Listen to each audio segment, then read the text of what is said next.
Yep. They would get medallions, they would go roam, they'd have good unstable concoction damage. So there's still a potential that this hero could be good as a support right now. Yeah, absolutely. He went pretty greedy here, boots his speed with a Tango and a Clarity, and then he's just going to have to rely on Rubik spending a lot of money on support items, I suppose. Or maybe he'll shift later, we'll see. I definitely agree with the fast boots on him if he is going to be playing roaming support, because it'll help him be more effective with those disables and everything. Charge. They've seen Fear. They're going to go for this. PPD also has Disruption available. Fear is going to get the telekinesis off as he runs in, and now they're going to turn it on to PPD. Disruption will keep the Alk away for now. Kid Track is going to try to bodyguard PPD, but they're in some trouble here. Unstable Concoction's about to go. Crit will hit this up momentarily. They're going to find this kill more than likely. Maybe he has a charge. He might be able to charge away. No. Not able to do so, and Crit will secure first blood onto Kid Trick. And the interesting thing, too, for Optic Gaming there is they didn't even need to take that fight. They could have just simply grabbed bounty runes and gotten out. I think that's why they went aggressive. They were expecting a core Alk, maybe. Yeah. I guess not. They saw the draft screen, but... I guess level 1 Morphling is definitely somebody you can pressure, because if he has Waveform, he does no damage, and if he has Attribute Shift, then he doesn't have Waveform and can only simply right-click. So they made it work here. Zai's going to get the pull-off, and he's going to be guaranteed some experience in last hits here. They will charge back down bottom. Crit trying to maybe zone out the rest of Kid Track and PBD. They're going to be pushed across the river, so they're trying with some aggressive trialing shenanigans at the beginning of this game. I don't know if that stays. I think they're going to just leave with the roaming Spirit Breaker, maybe even PBD as well. I mean, yeah, they're definitely going to move around. They'll put Spirit Breaker on the top lane now. If Pycat on the Chaos Knight has to lane against the Nature's Prophet for the whole laning stage, he's going to have a tough time, because with only regular Stout Shield, these Treants do a lot of damage to heroes now. Yeah. In the meantime, mid lane, Sumail was kind of getting chased down by PPD. He has the disruption. They want to set up for the arrow. Obviously, that combination of heroes is really good at securing kills, even in the early game. Now, and it's so easy, too. Like, all you need to do is be there and disrupt at the right time, and the air will stun him. Bottom lane, unstable concoction. Zai's pretty tanky, not tanky enough. The waveform, one more auto attack will do the job, and Arteezy secures the second kill for Evil Geniuses here in this third game.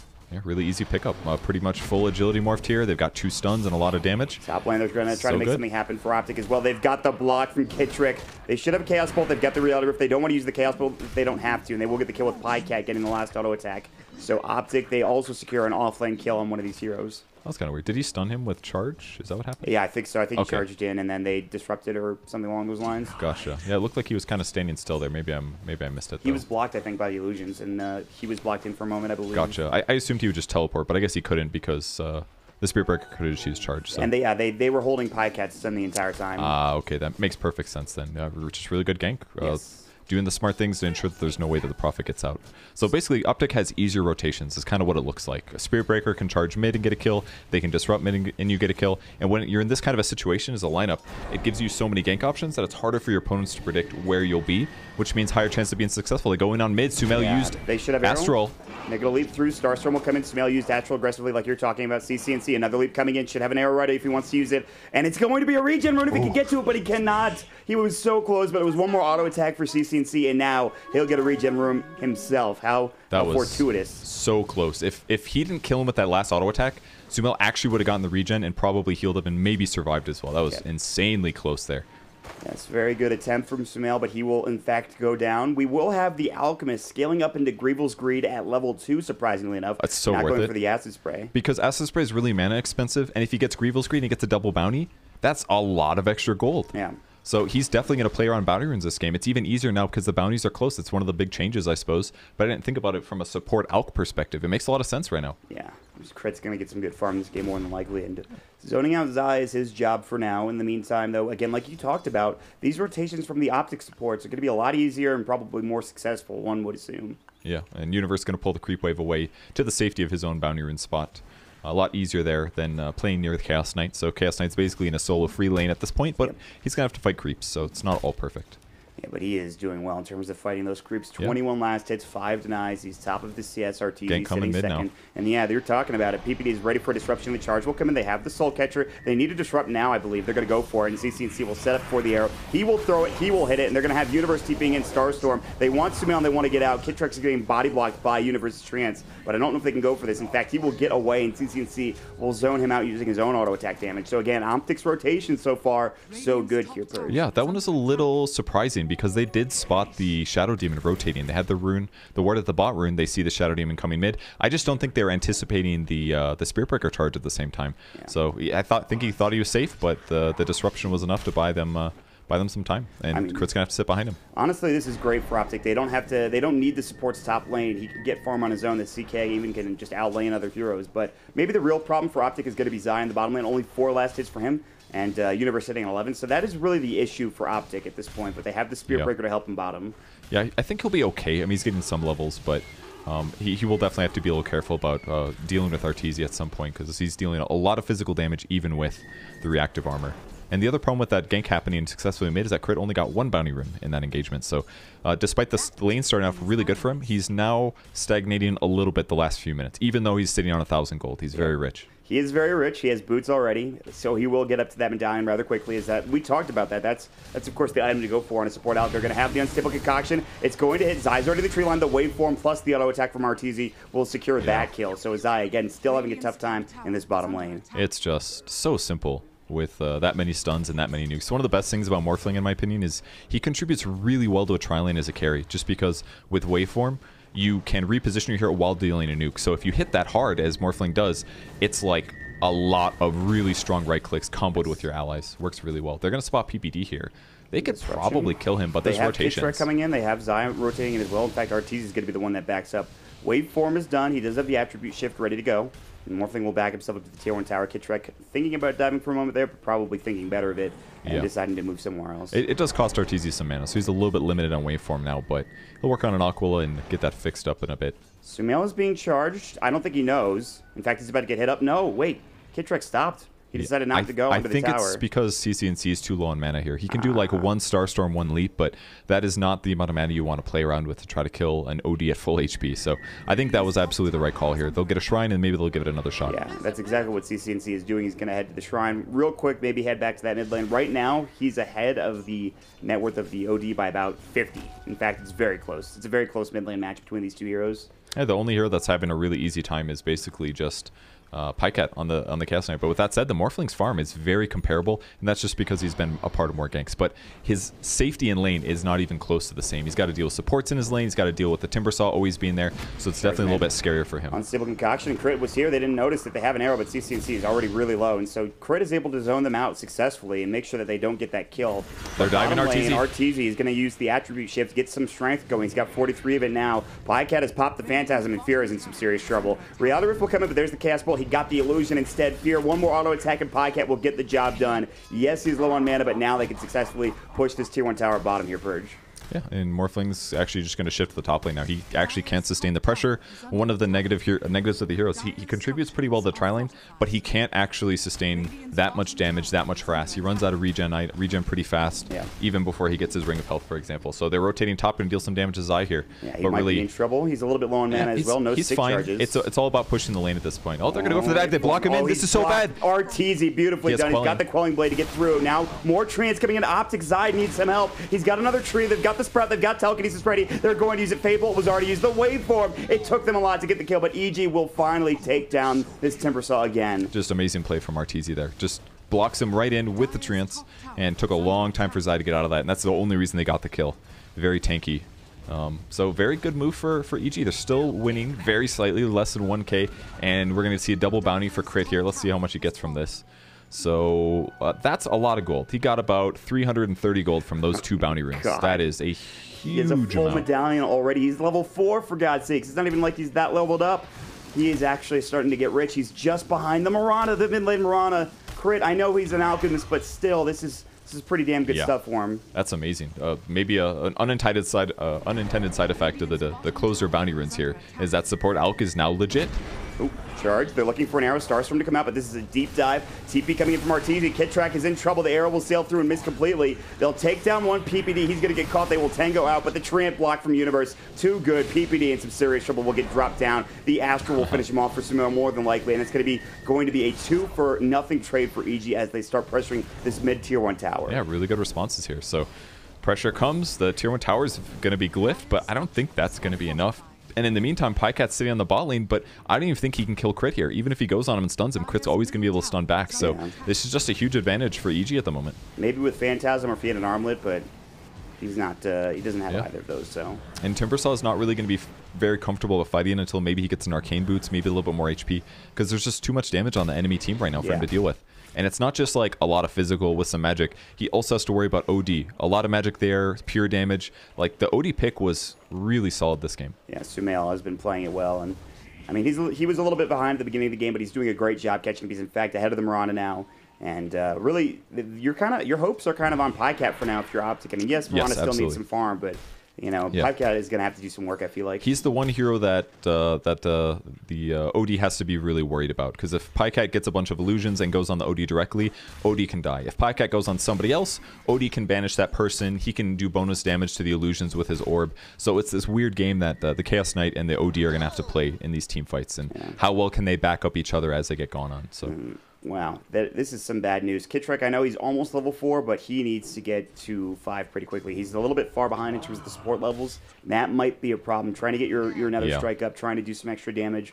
So Spiritbreaker kind of having a rough time in that regard. They can make it happen if they get some kills, though. So really, it's all about being successful. Pycat with a haste is going to sprint in mid. They want to go for Sumail, but he got spotted. Yeah, Fear spotted him out, and Sumail gets behind the tier 1 tower. And of course, there would be TP rotations if anybody tried to dive that tower. And they instantly get out very wisely, going to the high ground between their tier 1 and tier 2. They don't want to get caught. Yeah, could be crit, though. Chemical Rage. This is going to make this a lot harder. In fact, Pycat will back himself up. Even with this armlet picked up, crit kind of baits that out. Now, we'll look for top instead. PPD's going to be the one that gets caught. Arteezy rotates in. He's able to wait for him. And Universe, of course, is there with the teleportation. And that's more than enough to get the kill. Yeah, and interestingly, Arteezy going for a Dragonlance this game. It's very inexpensive stats. You can any bonus that you get from the strength, hypothetically, you can put to agility. So you could kind of look at it as an inexpensive 24 agility item. And then maybe once it gets Hurricane Pike, he'll feel safer about getting away from Timbersaw, Chaos Knight, things like that is probably my impression here. Zai coming in, trying to defend bottom. They had the Nature's Wrath already gone. Zai will hit him up, of course, using that Chakraman Whirling Death. This tower should fall, so that's nice. That's nice for Optic, but they still have to defend their mid tier 1 tower, which will be taken down. Now they're going to find Kitrek, will take some damage. Trying to charge away, couldn't get it off in time. Still trying to go. They'll have to charge into them and die as he's charging on through. So, and that's going to be a kill for Fear. Nicely done for EG, but they will lose their tier 2 tower bottom. Yeah, and they're still playing around crit as well. He's just been here, the 4-position support with insane net worth, just actually counter-pushing the bot lane and being a nuisance as a single hero. Yeah, this is huge. The charge on Sumail, though. Maybe they can get here. This is a long distance. Far, and Sumail's kind of baiting this out. He also has his Force Staff. He has the Astral to work with. CC kind of getting run at. He uses the Astral aggressively, and he might be dead. Chaos Bolt, 2 seconds stun the Soul Catcher, and he's going to get crit down by Pycat. More than enough damage there. Very big kill for Optic, and they need to, I think, find a bit more along with that kill. Yeah, I mean, that's level 5 now for Spiritbreaker. Pretty huge mistake from Sumail. He really did not anticipate that at all if he was using Astral offensively. But a little hard to keep track of where heroes are, and that was the worst timing possible for him, so easy kill. But they're sitting mid. They have a charge on Rubik as well. They could maybe kill CC here, but I think they need another damage dealer to combo this. Here's the lift. The telekinesis, they'll go into the Fear, or rather the charge from Fear. It's going to hit up, but CC will just leap away. They didn't have the unstable concoction coming in from crit. I don't know, he didn't use it. I guess he didn't expect to get the kill, something along those lines. Yeah, I'm not sure. I feel like they could have maybe gotten the kill there, but it would have been a little hard, that's for sure. They're instead going to charge top lane. Zai is the one maybe in trouble. Timber chaining away. Universe is here. Doesn't have his Orchid yet. He has another item coming. I think his Arcane's coming in for Timbersaw. Now getting Astral, and Sumail is about to do a lot of damage. And Zai is in some serious trouble. No Sanities, but it's probably not needed. Telekinesis back. He'll Timber Chain away. There's going to be the Chakraman Whirling Death coming in. Zai actually might be able to make it into the tree line here. Trying to Chakraman his way through another Astral. That should secure the kill. He should get dropped. He is regenning, but it's not going to be enough. Even crit is there to help secure it. That was a super sick attempt by him. He cut a tree, juked in that little spot, and then used Chakram to cut another path through. But then a really nice sprout from Universe spotted where he was and secured that kill. Almost got out of there. Very good try. He's Zai's trying to catch back up. He's below the Alchemist, which again, you know, he's a 4-position Alchemist, but he's been getting a lot of farm in that bottom lane. He's got a Solar Crest finished. Yeah, he's about as farmed as. They're gonna go on him though. He does pop the Chemical Rage. Arrow is too late. Demonic Purge coming in. Pycat needs to be careful. He's walking up to the high ground. He'll see Arteezy now. He's gonna look for him instead. The Chaos Bolt about to go, and Pycat. He is actually gonna get, I think, stunned up, and Pycat might have to back away. The Moonlight Shadow. Arteezy's chasing him down with his Morph. So that's dangerous. That is a stun and reality rift available for Yeah. Morphling, which is very, very sketchy. Yeah, very good hero to temporarily turn into, but a little costly for Arteezy since that was his level 1 ultimate. It's a 160 cooldown with the first skill point, so not all bad actually for Optic considering the failed initiation. Zai needs to be careful again. They did steal Timber Chain for the Rubik. They'll try to chase him down. In the meantime, the Tier 1 tower should go the way of Optic. I don't think a deny will come in time. They'll find Kid Trick, though. He's going to get caught. The Solar Crest is up. There's the waveform. Even with the raindrop, he's not going to make it out. Arteezy is now dominating, and they are doing some serious work here and getting kills, especially onto the Spirit Breaker. All right, so Courier stays alive. Very good glyph there, but I don't think Kitrak maybe needed to stay. But great wards. Spotted him hiding over there. I think he was probably just waiting to see maybe we can get a turn here. Who knows? It doesn't end up happening, and either way, they rotate, they get a tier 1 tower, they pressure their enemies a little bit. 3k gold advantage now for EG, but it is still a very close game. Yeah, I mean, it takes one good Phantasm from Pycat, a couple of good disables, and you could find a couple of kills, especially on something like Morphling, kind of squishy, even though he can obviously attribute shift, so we'll see. I mean, right now he's doing really well. He has the Dragon Lance. He's going for a less stock standard build than we saw from Pycat. Crit's going to get charged. He has his Chemical Rage. No, it's down for 20 seconds. Good unstable concoction will hit up onto Kittrick and can't get another strike off. In fact, they're going to chase him down, but they might be too little too late. They disrupted Shadow Demon. DBD is going to disrupt Shadow Demon coming out, or rather the Morphling. He will be able to get away for now. Nether Strike coming in, the arrow. That'll hit as the Nether Strike comes in, perfectly timed, and they will finally kill Crit. It took them a while, but they chased him down and brought him down at the end of the day. I'm sure they've been practicing that combo. That's why it was executed so well there. Yes. But it's been a lot of arrows that I've seen very, very narrowly miss the Alchemist, so it's fun to see one finally land here. So Optic Gaming does get a kill off, and PPD with the max disruption, kind of an interesting skill build, but it's very common when you're against somebody that has a lot of agility or other stats, so very common against a Morphling, really.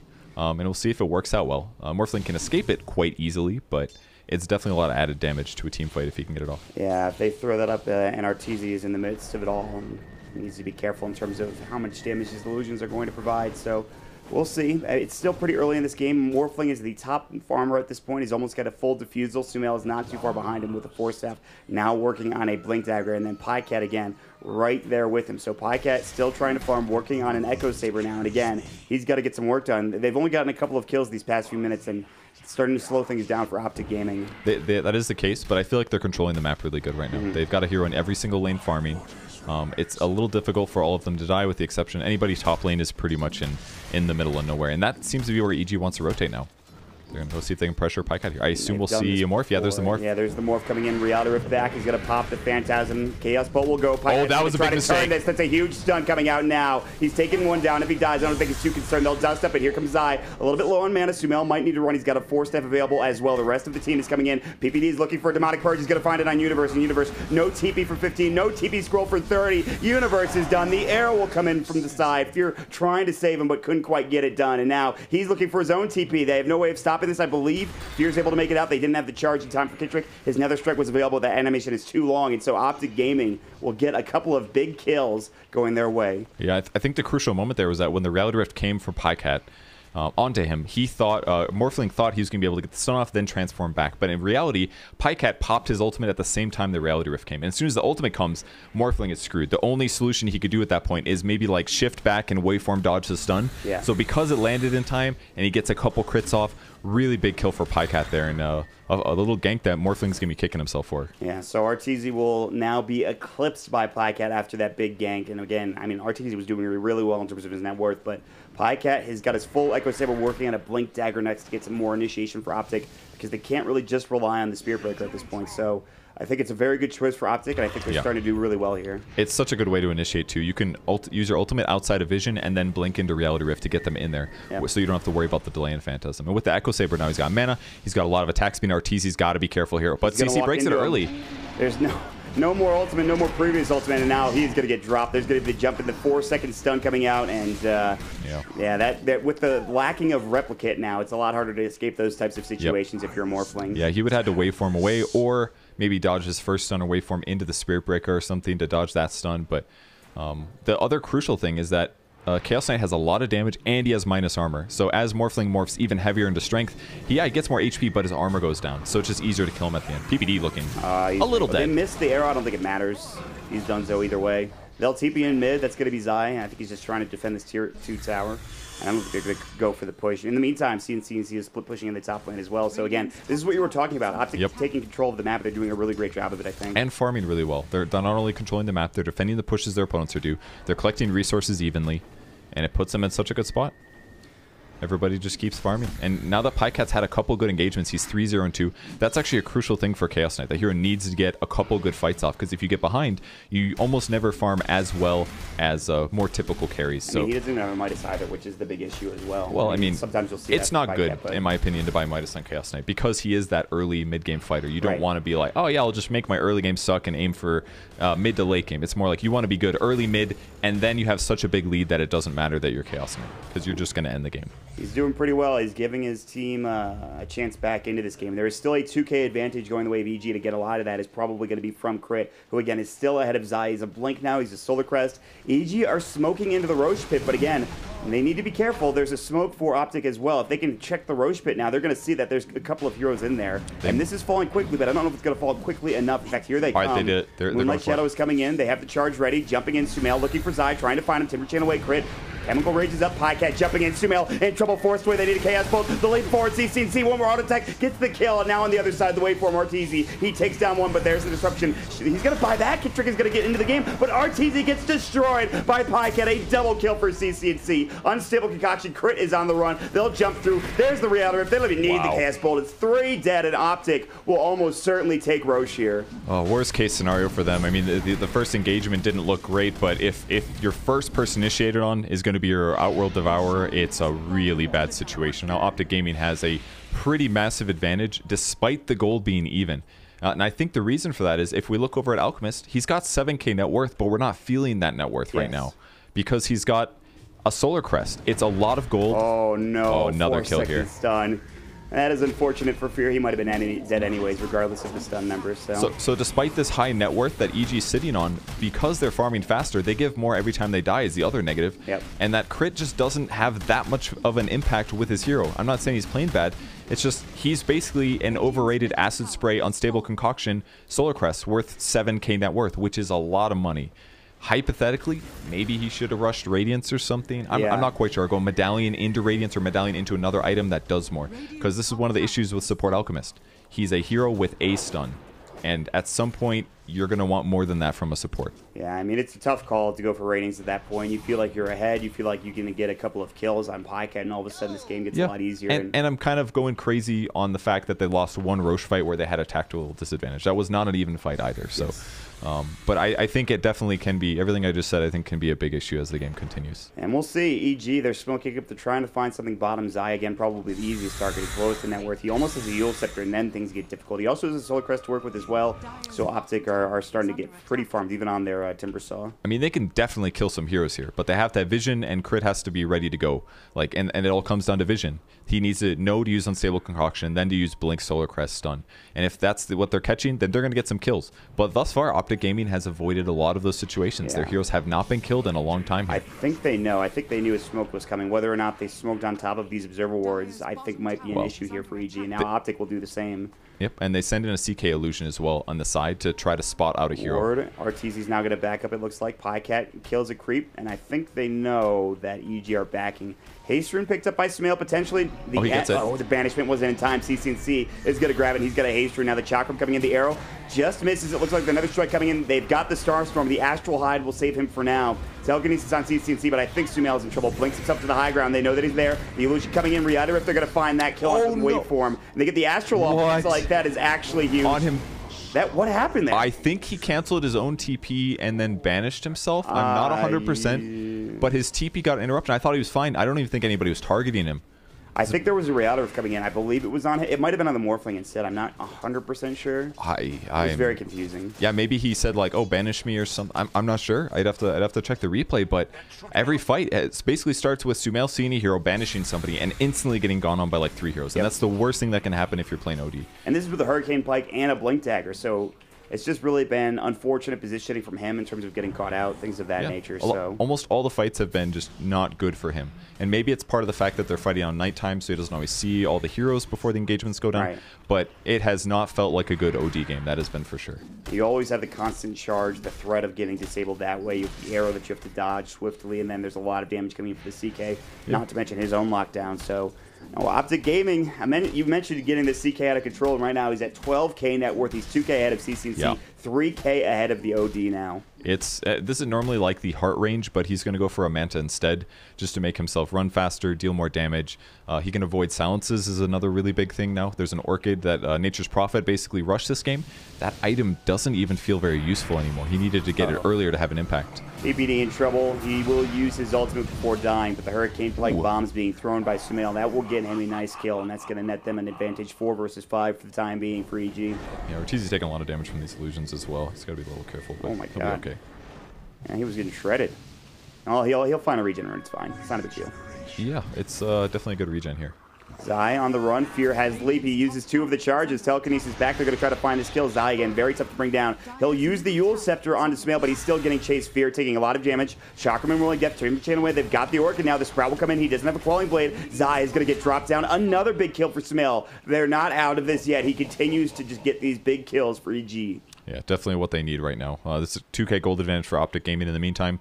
They pressured up the other lanes, no TP right on Chaos Knight, so there's basically no way they take that fight. And Sumail's actually going to try to catch one. There we go. I think he's going to catch Pycat. Radiant Scan. This could be a huge kill. He's sitting at half HP. He has Aegis, mind you, so they need to be careful. Pycat's on the run. They have the Orchid onto CCNC on the other side of the fight, but they're not going to go for this. Fear also a little bit too late to the party, even with Timber Chain. So again, going for Pycat with Aegis, with the rest of the team almost alive, is it's a bit sketchy if you're EG, and I see why they would back off there. It's a dangerous fight no matter what happens. I think they maybe could have gotten a kill there, but there's also a high chance that it could go the other way, and Chaos Knight kills 3 heroes if things go a little bit not so good for your team. Yes. So Optic just doing a great job covering each other. The only real deaths we've seen, I mean, other than the Zai death, was a couple PPD engagements where he pushes a lane and gets caught. It's not that bad for Optic. They have a lot of heroes that haven't even been killed yet. Yeah. Both of their Mirana as well as their Chaos Knight. Yeah, CK is going to Phantasm. He's going to look for the blank reality. Oh, the Chaos Bolt. He needed Reality Rift earlier, and Sumail is able to make it away, and that's Phantasm now down.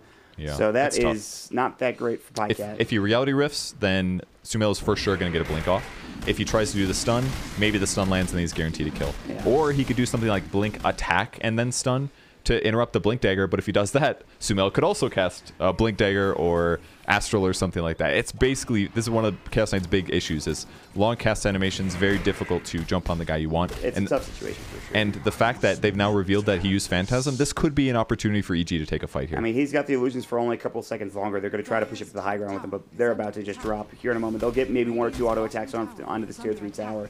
Yeah. And in the meantime, though, Universe is doing his thing. He's split pushing as Nature's Prophet often do. That was good. Got half the tower damage. Not a bad opportunity there for EG, and it looks like they're starting to stabilize a little bit. Yeah. OD spots CCNC here. Can he get anything done with it, though? Sumail is now getting charged. They're, I think, thinking about turning this, but Sumail's going to back up. He has the rest of the team behind him.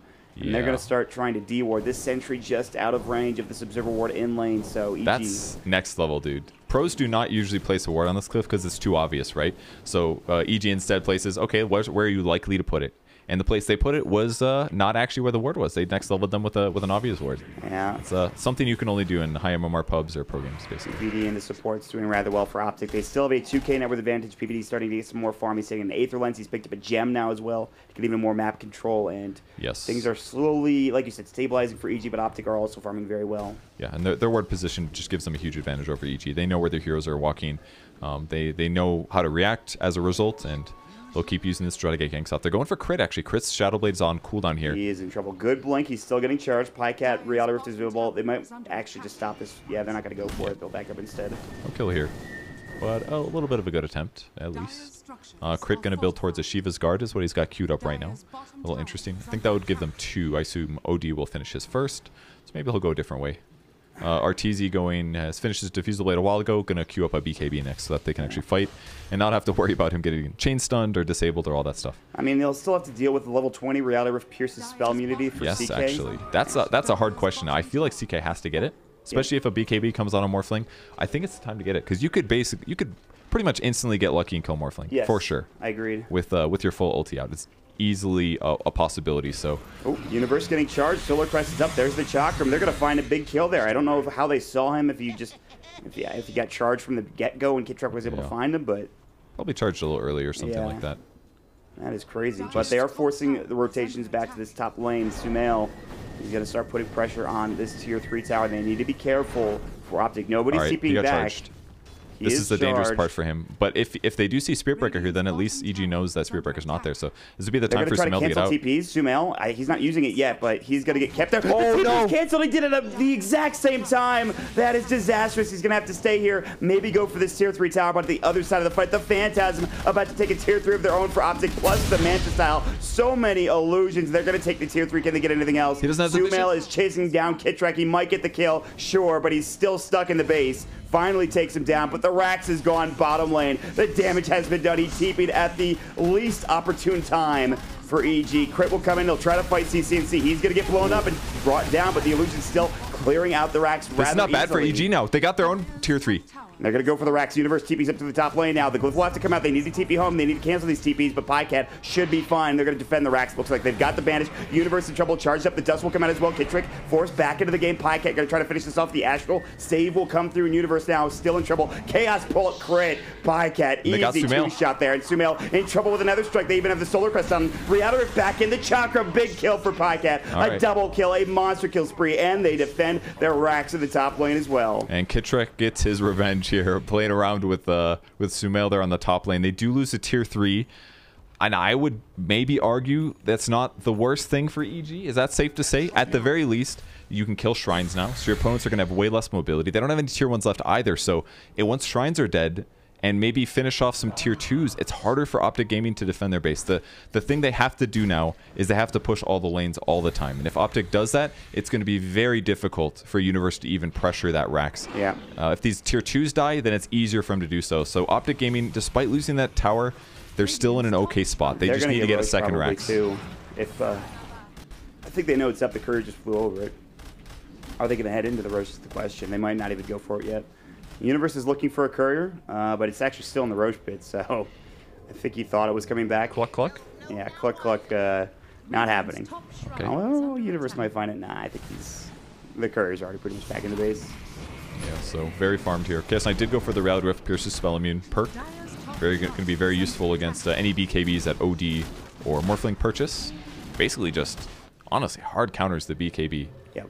It's huge. The fact that you can get a 20 as well, it's like, if you're winning a game like he is right now, it really does feel like the perfect timing. Yes. Like the 30-minute mark, right when they get their BKB, it could genuinely just win them a fight, despite them spending 4,000 gold on that item. It could be amazingly powerful. Yeah, his own BKB flying out for Pycat, and I mean, like, Morphling, even with the attribute shift, he's not that tanky, even with all the armor that he has. He might take a lot of damage and get bursted down by this Chaos Knight who does a ton. It's possible, yes.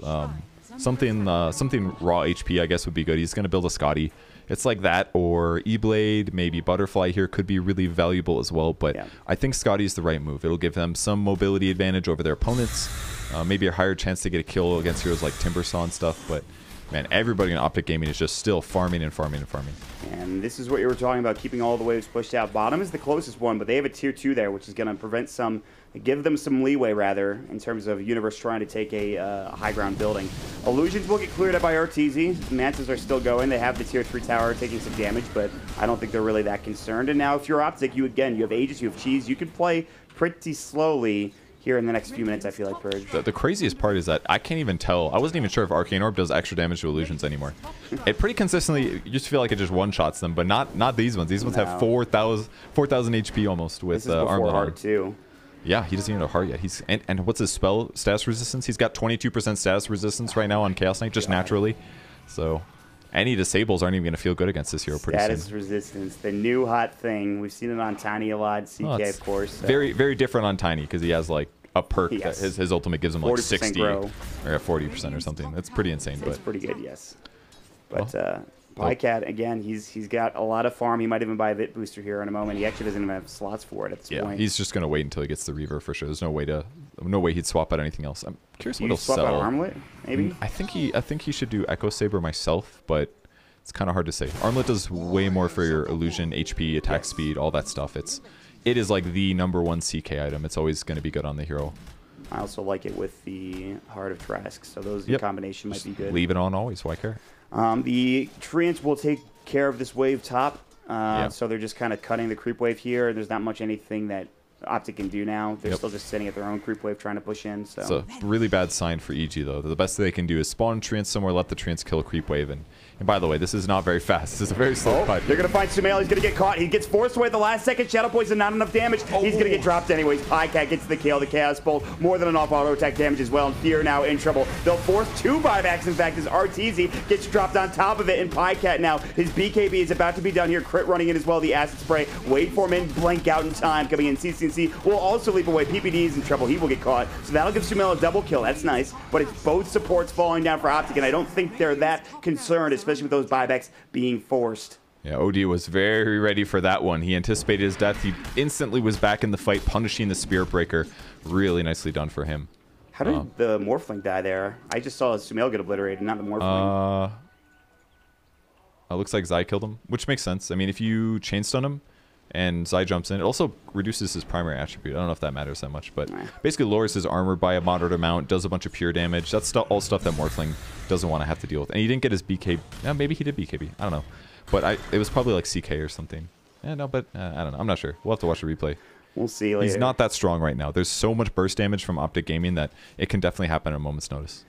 So now the main focal point for Optic while their supports are down is to keep these waves pushed out, to clear out these Treants who are trying to make sure they can get this creep wave cut, but at this point CCNZ will take care of it. He's pretty farm now. Diffusal, Wimpkins, and Manta. The Treants are doing their best, but it's only going to do so much for him.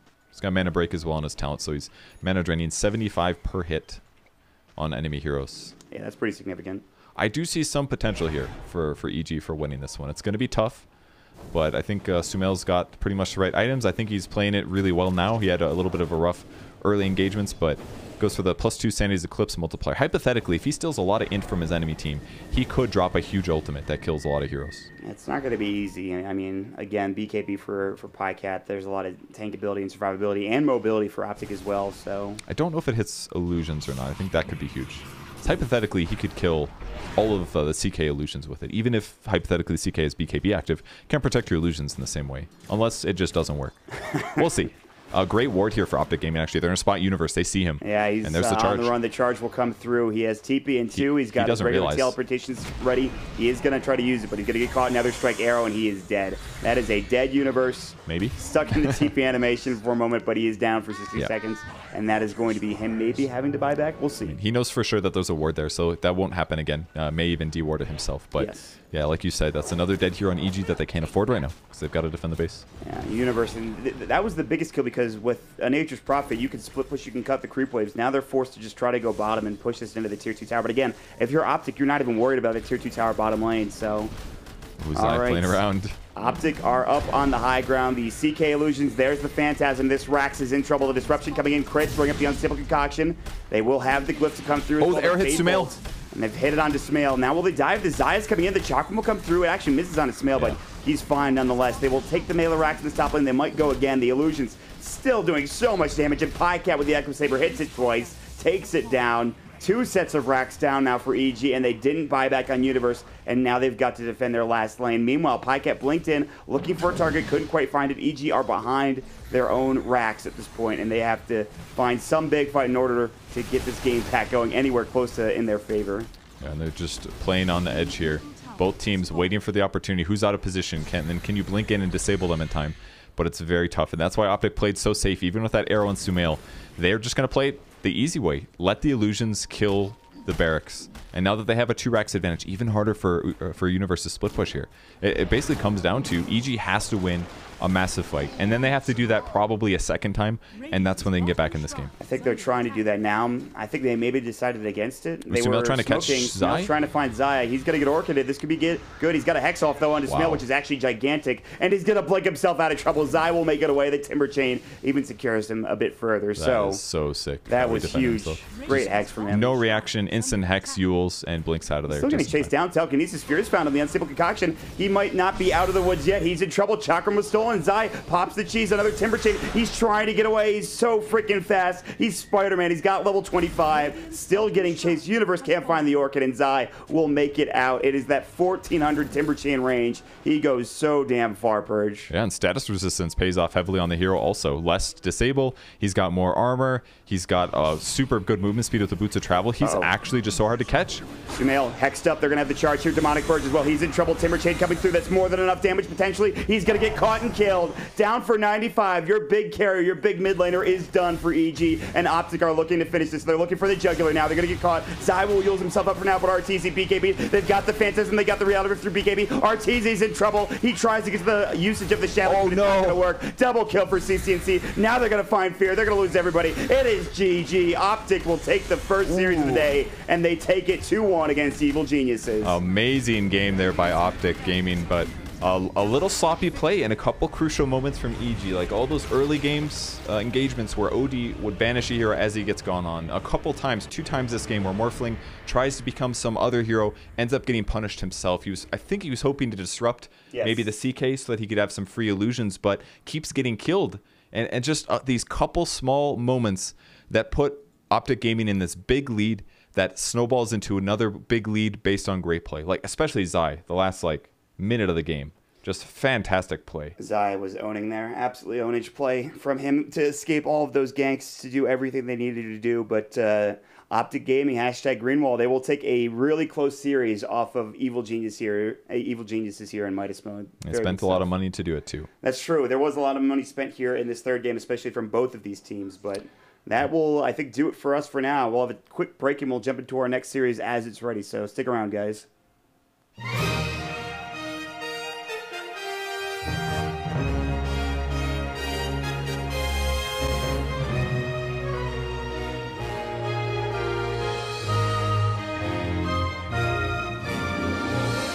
The actual Space Shuttle Atlantis, this thing is gigantic. And you can see, it's been to space 33 times. You can see the burn marks from re-entry, all the different individual panels. Some of these panels break off when they open up the wings and they have to replace them every time. Look at these engines over here.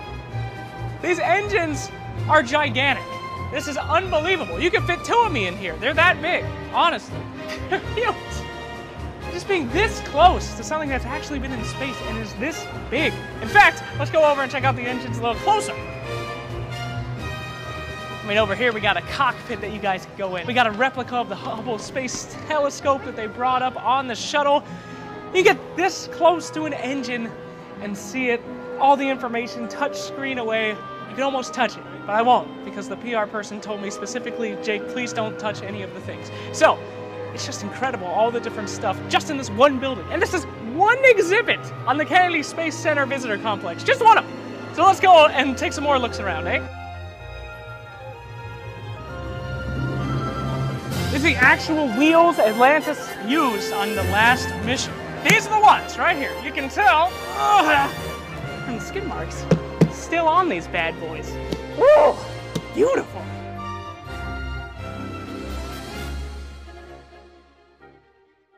And here we are, one of the most amazing exhibits out here. We have the Atlantis, but more importantly, we have John McBride. John, hello. Jake, how's it going, good to be sir? with this morning. John, you're a real astronaut. I hope so. That is incredible. Tell me about yourself. Oh, wow. I go back to my childhood in West Virginia where I was amazed and awed by Chuck Yeager and aviation, all those kind of things, and always wanted to be one of those guys. About 13 years in the Navy, NASA said we're looking for people to fly space shuttles. And there you go. Here I am. So I put my application in with several thousand other people and was lucky enough to be selected in 1978 in the very first class of space shuttle astronauts. Wow. So you actually have gone to space. Yes, I've been there. Wow. Been there and back. And yeah. you were a pilot. You flew one of these. Yes, I did. I was a pilot of the Challenger. Wow. And was scheduled to be commander of the Columbia on a couple of flights. We didn't get to do those when we lost the Challengers. So tell me a little bit about the Atlantis. Any cool facts that you'd like to share? Yeah, I think the Atlantis flew 34 times in space. 34 times? Including the very last flight that landed here at Kennedy in July of 2011. I think it traveled some 137 million miles in its lifetime. And so it's one of the workhorses of our program. It deployed the Hubble telescope that we have a Mach full-scale model here. I had no idea that Yeah. it did that. That is incredible. You can actually walk under this magnificent machine and see it up close and personal. Now, people that actually come to the park are able to meet you, right? This is not just a special thing. Back in 2000, I was president of all the astronauts and cosmonauts in the world, and we were looking for some way to get our word out, and I came to the ownership down there and asked them if we could start a Meet an Astronaut program. Yeah.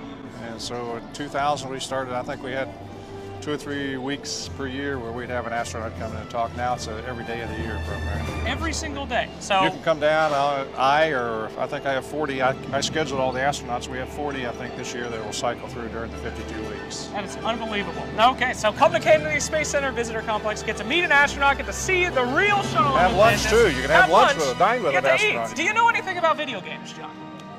I know some, but you want to talk to my kids or my grandkids if you really want to get an expert in it. Perfect, that's great. Well, since you don't know that much, I'm one of the best video game players Uh-oh, out there. we're in trouble. Professionally, and I thought maybe we'd do a little contest. Now, you've landed one of these guys in real life. Right. And I'm good at games, so I thought maybe we'd hit up the VR simulation and see who could land the space shuttle better. We'll give it a go. All right, sounds good. Let's go do it. All right.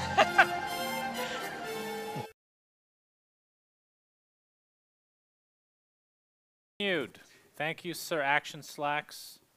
Kennedy Space Center is sponsoring this tournament. It's not fake. It's a real thing. It is real. It's very real. We have the evidence. Hello. You can't just pick this up Let anywhere. me say that Kennedy Space Center is sponsoring this tournament. This specific one. This one. This one. Yes, just Midas making mode. sure. Okay. Yes. They're here. That's pretty cool. So you can go down. I mean, I can't believe you can see all of that. That's kind of stuff I love. I am big on museums or any sort of like visitor Well, complexes. I think they like picked this the one. right audience, honestly, because Yeah, you guys are in. gamers love the space-related stuff. I mean, Interstellar, best movie. Am I right? Good movie. Good movie. Solid. Very good movie. Stellaris, best book. Okay, I don't read. I'm Great. illiterate. Thank you. Sure.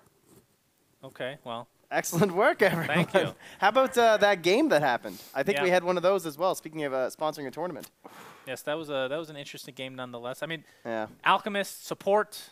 I felt It started off pretty strong. The concoction was pretty. I mean, we've seen buffs, consistently. I want to say the last few patches. yeah, he was doing well in lane. They killed the Timbersaw in the off lane. They were doing okay, but Zai was just running like interference for the entire game, right? He was all just at a big distraction. So Pycat on his Chaos Knight could become this unkillable beast that Yeah. had no answer for. I Illusion. tried. I don't know. I thought maybe EG, but I think it was just too much. The random alchemist. We've seen the randoms been very good. I mean, Winter Wyvern randoms earlier today, the Double Doom randoms yesterday, but Alchemist second phase reminded me a lot of the Medusa. Alchemist second overall reminded me a lot of the Medusa second overall. Where it was It's just, easily countered, right? I feel like they counterpicked could have or- gotten away with the core Alch if they had banned like Timbersaw, and even though Maybe. AA wasn't even picked, but they still had plenty of bans to work with. Yeah, I think a that's true. core Alch could have still worked, but Wow. we'll have to wait for next time to see that, I suppose. That was a huge upset. Like Optic beating EG, like the odds at the start were crazy in favor of EG. All the pro players called in. Lots of Moonbucks lost. Oh, Yeah. so many Moonbucks. Ridiculous. All right. Excellent. And then we are blessed to see Optic again. They're going to be playing Immortals. Yeah, that's going to be a good series. Looking forward to that. I believe you guys have something to say Oh, to the yes. audience. Am So- I mistaken Oh. here? You might just think this is an ornery sock, but you are wrong. This is the mass Why drop are they sock. just socks that's littered on the... Wow. Well, we've taken them out of the packaging. Oh, Yeah, They sorry. usually come in packs of 3. And they're on massdrop.com, I believe. A 3-pack for $19.99, I believe. Mm-hmm. In fact, currently. can For I see 20 one of for these? might 20 be a more hours. Space sock, I Could think. you give me one? They're very soft. Yeah. Oh, that is And it- great I would material. say supple. I think would be I'm pretty sure that is soft not the right infers that they're like, I don't know. They're not going to get you through tough terrain, right? These are hiking socks. Well, They're you- tough. They're you- durable. you word. And usually you would wear use boots. supple for that. Yeah, supple, not soft. I'm just Supple. double checking Yeah. that supple is the word Supple. you're choosing here. Yeah. Think about Okay. it. Think about it. If you're touching I've thought a about raw it. muscle, it's not soft, but it could be supple.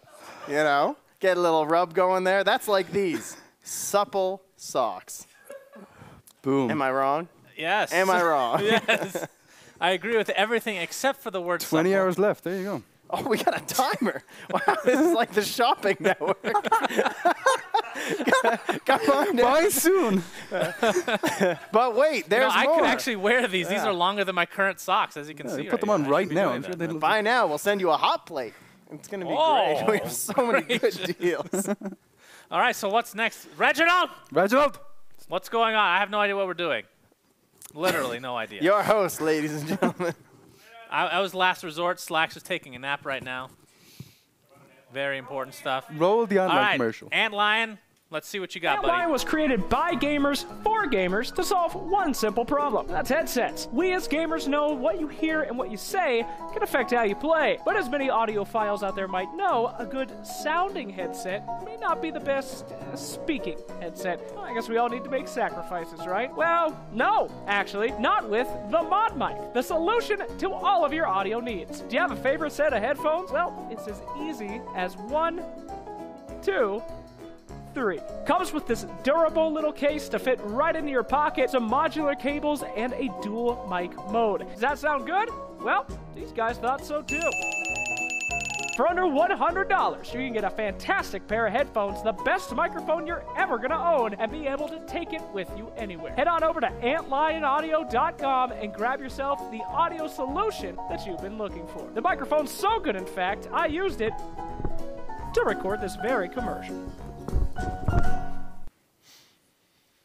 Hey guys, we're back. Sorry I'm a little underdressed today. Just got back from a fundraiser. It's for a very good cause. It's for relieving taxes for the ultra-rich and raising taxes on the poor. So we're back into the panel. Very Midas Modi. Excellent. Wonderful, thank you. How are your gloves working out? Oh. Another value of... Now, if you could pick one word to describe those, what would it be? Well, I'm not going to jerk off into them, so not supple. Whoa. I'll say that's like I would Nobody. So, yeah, masteroff.com, our sponsor. Well, I'm just who saying, is they're very funding nice. The tournament. They are very nice Thanks for socks. bringing that up, Slacks. That's Let's great. say they're great socks. Really I wouldn't say nice. supple, though. Ah, I'd perfect. say soft. So nice Soft, to have okay. you here. Good for hands and feet. Maybe. Yeah. Oh, sorry, my Anything else on the body? Is it? We're not talking about this just anymore. hands and feet. Woo, moving on. 3-pack. You get 6. Good. So Midas mode. How'd you guys like that first set? It was fantastic, dude. I Yeah. loved it. It was really fun. I think EG did not respect Optic at all. I feel like You they don't just think so? went in there goofing off in game 1, and then they're like, we'll goof off on game 1, we'll win game 2, we'll win game 3, and it'll be a fun day. And then Optic showed up. They blasted off, if you would. I would. Hey! There's 2 out of 3 of us that would blast off right now. Yeah, what about the techies? How do you feel about the techies? I know you're a big techies player. That's your hero. What's the right way to say All right, this? talk about when you pick techies. You've told me this before, but I want you to just clear the air with it. So you pick techies when you don't think you're going to win. When Okay. you think your teammates are shit and you need to completely control the game and make sure that you're the force that makes sure the game wins. But there's no other way to say it. Fear is not a good techie. Is what I say. He's a professional player. The ganks in the beginning were great. As you said, Blastoff was great, but I'm pretty sure he only knows what Blastoff does. There was like 3 mines total in the game for a good 15 minutes. There was no defense. There was nothing. And then he missed the huge explosion. I love Fear. He's one of my idols, but Better watch out. He called in once already. he'll call me up. He knows our phone number, dude. I love He'll him. be back. I know. I mean, but they did their best. And Yeah. Techies, for a reason, it was one of the cheapest heroes, if not the cheapest hero in the game, because he's just not that great. So you can't really fault one of the best Dota players in the game for not being able to play one of the worst heroes in the game. Sorry, Techies friends. If you're bad at it, it's bad. Their opponent's also random, Winter Wyvern. Oh, yeah. I Yeah, mean, the randoms have still been ridiculous consistently. Optic made a ton of money game 2. That was the first time we saw a team actually go with the random more than 3 heroes strat, I believe. They went for 4 randoms. I was excited to see that because I was finally expecting. This was like one of my first ideas of the tournament. Team wins game 1, they go into game 2, they random like crazy and make a ton of money, Right. and then they go finish out game 3, which is exactly what Optic did. So I feel like they went a little negative for the whole series, but not much because they made so much in the second phase. They accomplished quite a few challenges. what do you think about they're the nailing it. Ogre first into randoms? I thought that was kind of odd. I think it makes sense because no matter what you get, you got Bloodlust. Right. That's good. I but think why that- pick the Ogre first? Do you think Ogre's Are- going to get contested? It's good at lanes. So even if you random bad heroes with bad lanes, you still have somebody that can try to stabilize a lane, and you have some late game presence with the Bloodlust. That's my impression on it.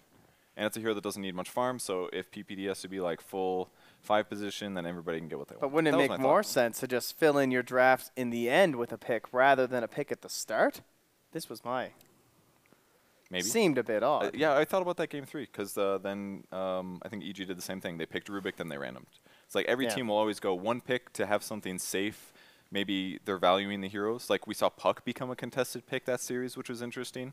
Whereas in pretty much every other series, there was never a hero that teams were like, yes, I need to pick that before they do. So it's like we're seeing different metas. Maybe it's the NA versus the EU thing. NA players value top-tier picks. EU, they just press random all the time. I don't know. All right, fair enough. I mean, yeah, could be. I think it's maybe a little bit of that, but I think the NA players are a little bit more... Oh. Hello. I think the NA players are a little bit more willing to spend their money. That's one thing. They're a little less frugal. So maybe it's not just that they don't value all that. It's just spending money to them isn't as big of a deal.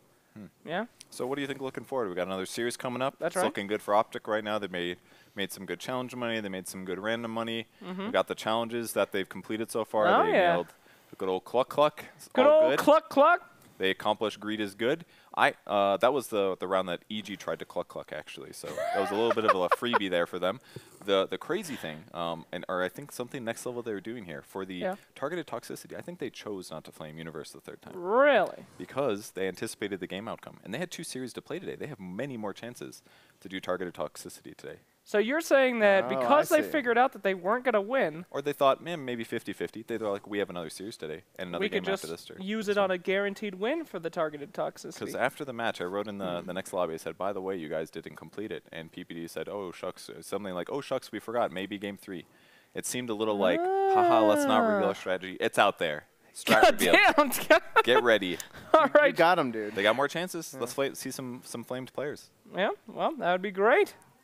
Uh-oh. Are those actual band Oh, boys? ladies and gentlemen, here we go. No more to need to talk. Here is Optic Gaming versus Immortals coming up. Now, before we get too far, we talked a lot about Optic. Can we talk a little bit about Immortals? Yeah, I think the most important thing to point out is that their coin doesn't have very much gold in it because there's so many holes in it. Do not invest in Immortal coins, guys. Come on. Not a good sale. It's not the next Litecoin you should be buying into, I guess, right? Absolutely not. Is that what Not you're if you're saying? planning Okay, to melt gotcha. it down for gold and then resell it to some other sucker or something. Oh, 2 versus Gold for 1. cash. What a value auction win. wow. Incredible. 2. Nice job, Optic What are your Gaming. guys' impressions so far in the blind auction? What do you see any trends? That's you see so random. It seems to be a complete meme. I mean, no one has put in really. I think the highest one was 32.2. There was a I think 102. We saw today. 100, yeah. But still. It seems like teams just don't care about it too Yep. much. Do you think that would carry over to regular draft if it wasn't Midas mode? I'm not sure. I don't No, think they so. get pretty mad about selection priorities. But is that just because it's random? Like, now that it's in their hands, they're like, okay, I guess we don't need to complain. perhaps? You know, now that they have the ability, the choice, it's in their control, they're like, okay, maybe this isn't a big deal. Maybe Midas mode will save admins across the world Wow. from whining. It could happen, Is that Bert. possible? I'm not quite sure. You ask very intense questions as a host. I feel maybe Midas mode will save the world. There it is. Do you Might think? So they banned out the CCNC Marana. Hello, And we resolved 296. Sorry to interrupt you. I was shocked. It's a pricey day for them. That is a high price day. Reginald, could we get it sort by price, please? I do apologize, Reginald. I know you had a tough day. So I think one good thing that Optic was doing in most of their matches is their cores are difficult to kill. And I think they're starting that off right here with Pangolier as well. If their lanes are hard to gank, it doesn't matter if their draft is as wonky, they're just sitting in a good place. And another important thing to point out, with Optic winning that 1 set, if they win 2 sets today, they are sitting real pretty. Oh, they are real good. almost guaranteed. Especially when it was EG who they beat. I mean, let's be frank here. Yes. Yeah. That's the team you want to take down. Absolutely. So looking forward, if you guys don't know how the format's working, we're focusing on everything else. If you place first in your group, you go straight to regional grand finals, like straight there. It's a big advantage. So Optic is on the way. Oh, that's it. That's the max from what I've Wow. seen. That's That's a the hero. $500 puck. They put in every single penny. That is unbelievable. That is value right there, ladies and gentlemen. I don't know if Immortals realize they just spent 894 with 2 picks and 1 ban. They spent.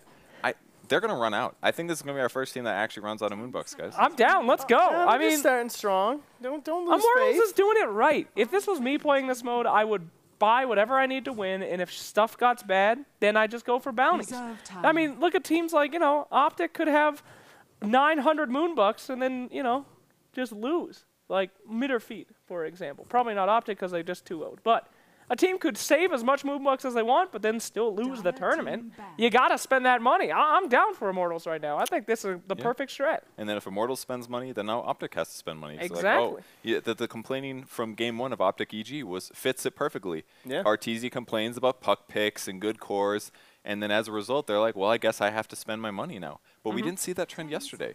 No, it really has been growing as we've been seeing this like Midas mode meta, right? What works better? Day 1 Europe, they are all about randoming and making money. These guys are ready to spend it. Everybody was coin flipping yesterday. I mean, I think OG was clearly had a game plan, so I wouldn't say that they were being fully flipping the coin, but I think the NA series, we're definitely seeing a little bit of a different meta. We'll see if it affects next time EU comes. Yeah. Trent, any thoughts so far, buddy? What are you thinking about this? No, it looks good, right? I mean, you got your Rubik up against Nyx Assassin and Puck. A little bit of some instant catch for the Puck. Great steals up against the Nyx Assassin. Pangolier, obviously not a very developed hero at this point. He doesn't really bring up a lot of big combos. You just think about maybe some gankers or something because he's very helpful when he has like one helper for a stun because you can like get the roll by and then someone just like that secondary stun, then you roll by him again. So he's not very particular about who he ganks with, but certainly a good guy to roam around the map and pick off some solo heroes. Yeah, that's true. I think Nyx probably deals with them pretty well as well because there's a couple different ways to spike Carapace pre-ulti. I mean, that seems to be the solution to him. Yeah. Don't let him get his ult cooldown off. And between Puck and the Nyx, they have a lot of ways. Actually, because Dreamcoil, does Dreamcoil mini stun right away anymore? Oh. They changed. No, it doesn't, does right? not. No, so you can't interrupt with it instantly. So that's maybe one negative from Puck. But I feel like just keep interrupting his ult channel.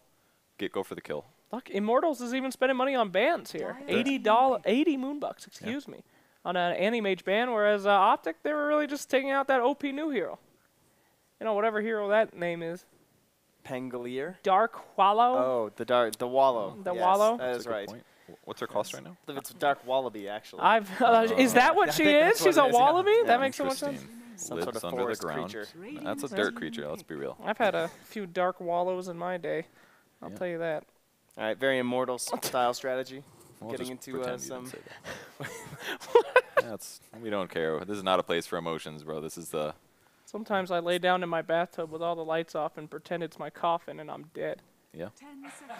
Okay. Interesting way to express Quiet on the set, Reginald. Shut up, Reginald. You don't have to judge me.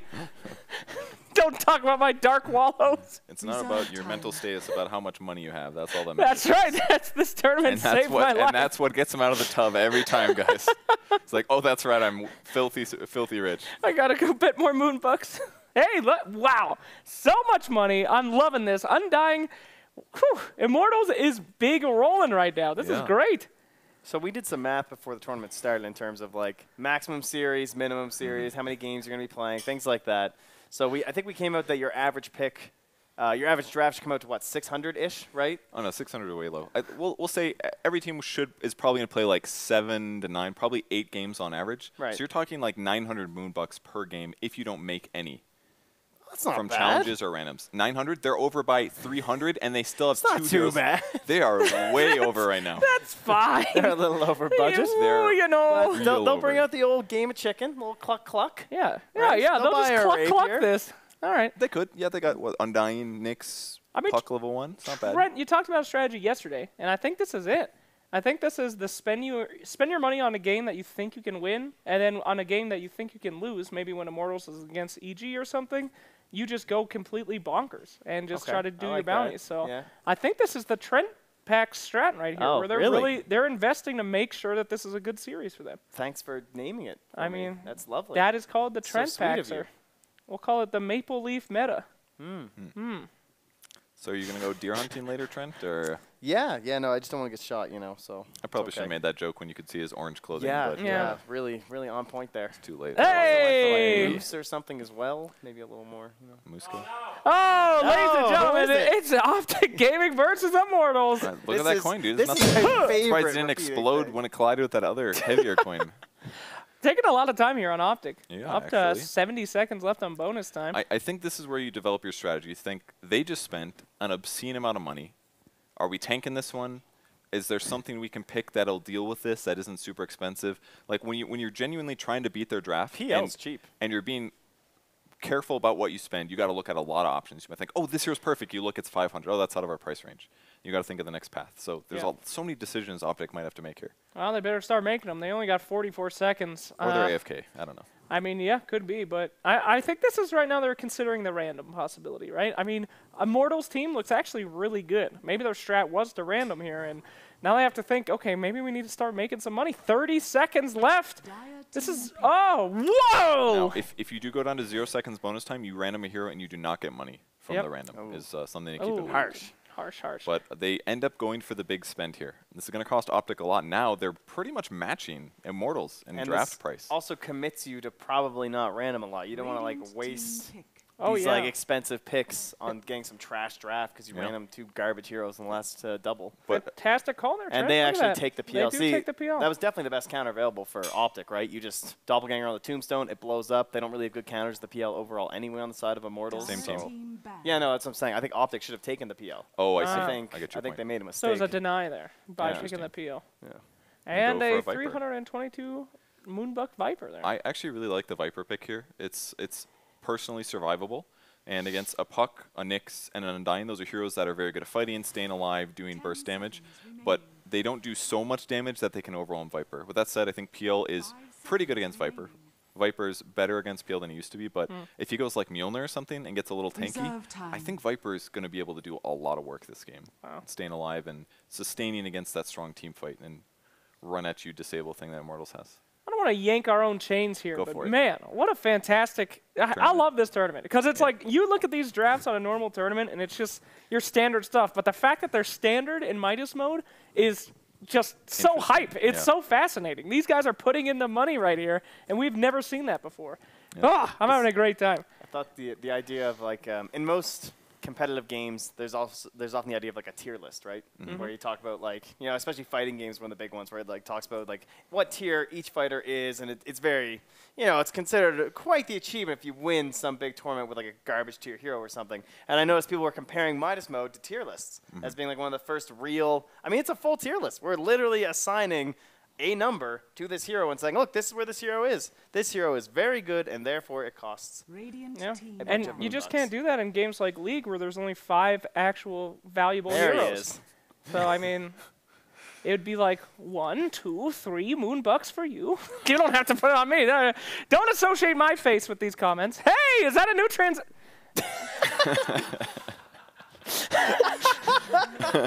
Thanks, Reginald.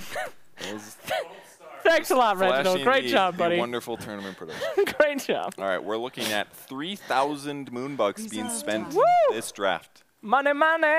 It's a lot. 25 seconds left for Optic. It's almost time for us to add microtransactions, I think. Oh, yeah. Hey. How else can we make EA, more money? I've got an idea for you. 3 mil. Let's block all the heroes. Okay, we got 10 seconds. 5. The jokes are over here. They might actually get to random here and not be able to. If they random this, their draft is screwed. They have 5 seconds to pick something. They're on ban, by the way. They go for the blood. All right. There's the ban. Okay, the ban and the pick. Wow, I hyped that up a little bit too much for that ban, guys. All right, Bloodseeker would have been very good against both Jug and Viper. Very good against Pangolier, actually. You can probably rupture him while he's in his ball and still deals damage. Did not consider. I guess he could stop it, but that is true. Then you cancel his ultimate. That would have been a very good that's counter. That's something I never thought of before. That's really interesting. Bane has always been my standard Pangolier counter, but now maybe the Bloodsuka. Well, it's gone. No chance there. Well, sure. We'll see what Optic does for AoE solutions against PL. That's the one thing they're kind of lacking. You got Bane, who's single target. Viper's pretty single target. Jug, similar situation. Is he going to go Mjolnir? Maybe we'll see a Battle Fury. They'll shy away from the Manta build, perhaps. I'm not sure. But this is like a real draft. Probably like tower hitting left for Immortals, right? Someone who has to go mid, likely, unless they're going to send the PL mid, which they could also possibly do. But maybe like a Razor or something kind of fits that little niche. They need something that can lane against Viper and do well, because I don't think PL is the hero for that. That would be a little risky, unless they go like all in on like a TB or something safely. But I mean, then your draft's weird. You know, that shouldn't be happening. There's another thing that we should talk about. A lot of these drafts that we have seen have been a little clowny, but they've been very specified in gaining bounties. It's been like a bounty draft. This is a real team here. Wow, with Synergy. Great call. Razor's pretty good right now. I think this Yeah, could it's work. not bad. But just to finish my thought, so they have to use these real heroes to try to do these goofy bounties now, which is pretty interesting as well. Yeah, this is definitely the most expensive draft. I think this is the first Midas Mode draft where we've had 0 randoms as well, which is actually the opposite of what I expected to say with this tournament. We really didn't think there'd be that many randoms, but man, big spenders. What do you guys think for the lanes? Trent, what you got? I like Immortals, right? I think the Razor fits. It's all good. Kind of filled the niches they have. They have good team fight control from the puck. They have good ganking potential between the puck as well as the Nyx assassin moving across the map. Plus the PL once you have the bots and you have some good damage. You have the push now coming in from that Razor, and then Undying for a little bit of early game too. So I see a lot of good synergy. Just looks like a straight up Captain's Mode draft. I dig it. Is there any way we can look at the draft one more time? Do you want to look at it a little closer with the I would love to see the draft. Yes, the draft again, please. The benefit of using your well, draft where's in the a transition? website. Yeah, where was our... No, they're not unneeded, please. Unneeded. Reginald. What are you thinking, Farge? I'm not sure. You have to go first. I'm the host. I'm going to actually go for OG as well. I feel You like, mean well, Optic? OG instead. Are you dreaming green or are you green walling? Could you get it straight here? I don't know. Optic Gaming, yes, I'll be going for them. Just because I feel like they, at first, were kind of, they did get the Pangolier. And I think that's a big deal in this match. I think I like the Immortals draft better, but I'm real on the edge. I think it's easier to execute, it's easier to fight. I think their draft is a little better. Maybe it's harder to initiate for Immortals, perhaps, without Blink Dagger, but it's kind of similar circumstances. I definitely agree with Pangolier being the wild card, though. Oh, yeah. Because this hero has just dominated some games, and he looks completely unstoppable. Like, if you're very talented at that ulti, we saw Weehaw just go completely insane, bouncing back and forth between different parts of the map and destroying any hero on the map. And I would say the other thing is how rapidly do Optic Gaming get a way to deal with the PL, or do they need to? Do they gank him a lot, or does PL get out of control? Or do they buy enough AoE items to deal with them? I think that's the other big factor going on in this one. All right, here we go. So let's see anything interesting here on these picks. Everybody seems to be picking the correct heroes for their positions, right? Yeah, 4-position Pangolier. CCNC, PPD on the Bane. Yep. I would say the Super only normal. question was there was a possible Bane core, because he's done that a few times, and maybe the roaming Pangolier, but I think the more expected one was the off-lane Pangolier. So normal picks, normal lanes. Let's throw it into game number 1 of Optic versus Immortals with our casters, whoever they are. Thank you, Purge. We are unnamed because we are that bad. We're bottom of the barrel. Sunsfan here with Brax. Welcome to game 1 of this best of 3. Brax, are you excited? Not have said that. I'm excited that transition put me in the mood for this exciting game of Dota 2. Excellent to hear. Before we get started, I do need to mention that Immortals previously had the worst flag in the game. I was going to make a tier list, but it seems that they've actually added a correct flag now. So I'm going to have to recreate that in my mind, unfortunately. All right, so what do we expect from this this game? We have a whole bunch of high-tier heroes. We have the Undying, the Puck, the Bane, all sorts of 500 heroes. Yeah, they spent a lot on that draft, that's for sure. And interested to see this Viper work. Is there anything to break? You can stop illusions from being made technically speaking, unstable current as well. You can stop the Phantom Rush from starting, but seems quite unlikely. I don't know. It looks like a pretty it looks like a pretty useless mechanic this game. How dare you? Never is break a useless. I mean, it unstable current. I guess. They're talking some major shit. This isn't even a bounty, guys, and they're already all riled Are they not up. going for bounty here? Calling out Dubu Core. All right, well, I don't know if that is considered just a normal flame from PPD or if that's part of the challenge. So we'll leave that up to the judges, I suppose, as the bounty runes will start spawning now. PPD, this set. It's like a scarecrow. What in the world? And Zai's going to be playing this Pangolier. It's disgusting. Very excited to be seeing this as a position 3. He's going to be getting more farm than perhaps we're used to seeing, as he taunts away from Dubu, who's just going to continue to decay. Oh my god, the taunt off. This is intense. They did it after the horn. Does not count. Does not count. This is actually ridiculous. See how long they can keep this up. We're going to ignore the other lanes until they stop taunting. I don't think they'll stop. They're just going to keep going. This is insane. I think it's stopped. It's finally stopped after a lot of damage was taken. We're going to look at this mid lane for now. That's a dual versus dual lane, so much for that not being a thing anymore. Yep, it's like we're back in the last patch, but, you know, Viper with his new change to the Nether Toxin, lifts up the Nyx, should be okay. He doesn't really deal with the Link very well anymore. Before, he used to have the bonus damage from the Nether Toxin when people were low. Now it's applied to the poison attacks active. You know, every time you use the poison on him, it does extra damage. First blood. Don't worry, I was watching that, buddy. Nice. I got you on All part of the plan. Optic taking that for themselves. A nice job. The Blade Fear doing most of the damage. But yeah, what do you think of this dual lane in general? You think because Viper can't really handle the static link? It's weird because Rubik can pick up the Razor and toss him back, right, to negate the static link. So I guess the Viper's going to do quite well just because of the Rubik. Bottom lane. Puck's just dead. This is he doesn't have Blade Fury though, so another 9 seconds on the cooldown for that one. But no Blade Fury, no will come boots. through. Yeah, Pycat's just going to be fine with farming for now. Forev is just going to be forced out of the lane. Only has 3 tangles left. Used another illusory orb. Will technically survive, but a lot's expended there. You know, that's probably the hardest hero for solo offlaners to deal with, right? The Bane completely zones you out, just beats you up, and then he's got the sleep to set up the kills. Yeah, don't worry. I'm watching the taunts. I got the sounds. We're gonna hear those sounds all game long. As they're calling out the bounty runes for now, I suppose, as 2 minutes does hit. Kit Rack, the stand-in for Misery here for Optic, will be picking up a haste rune. Were you surprised by the 2-1 win by Optic? I was very surprised, but you know, that's the beauty of Midas mode, right? All the games are unpredictable. Anything can happen. Indeed. Even sometimes Mr. Midas shows up for a nice, kind encouragement for the teams. Yeah, something like that. Yep.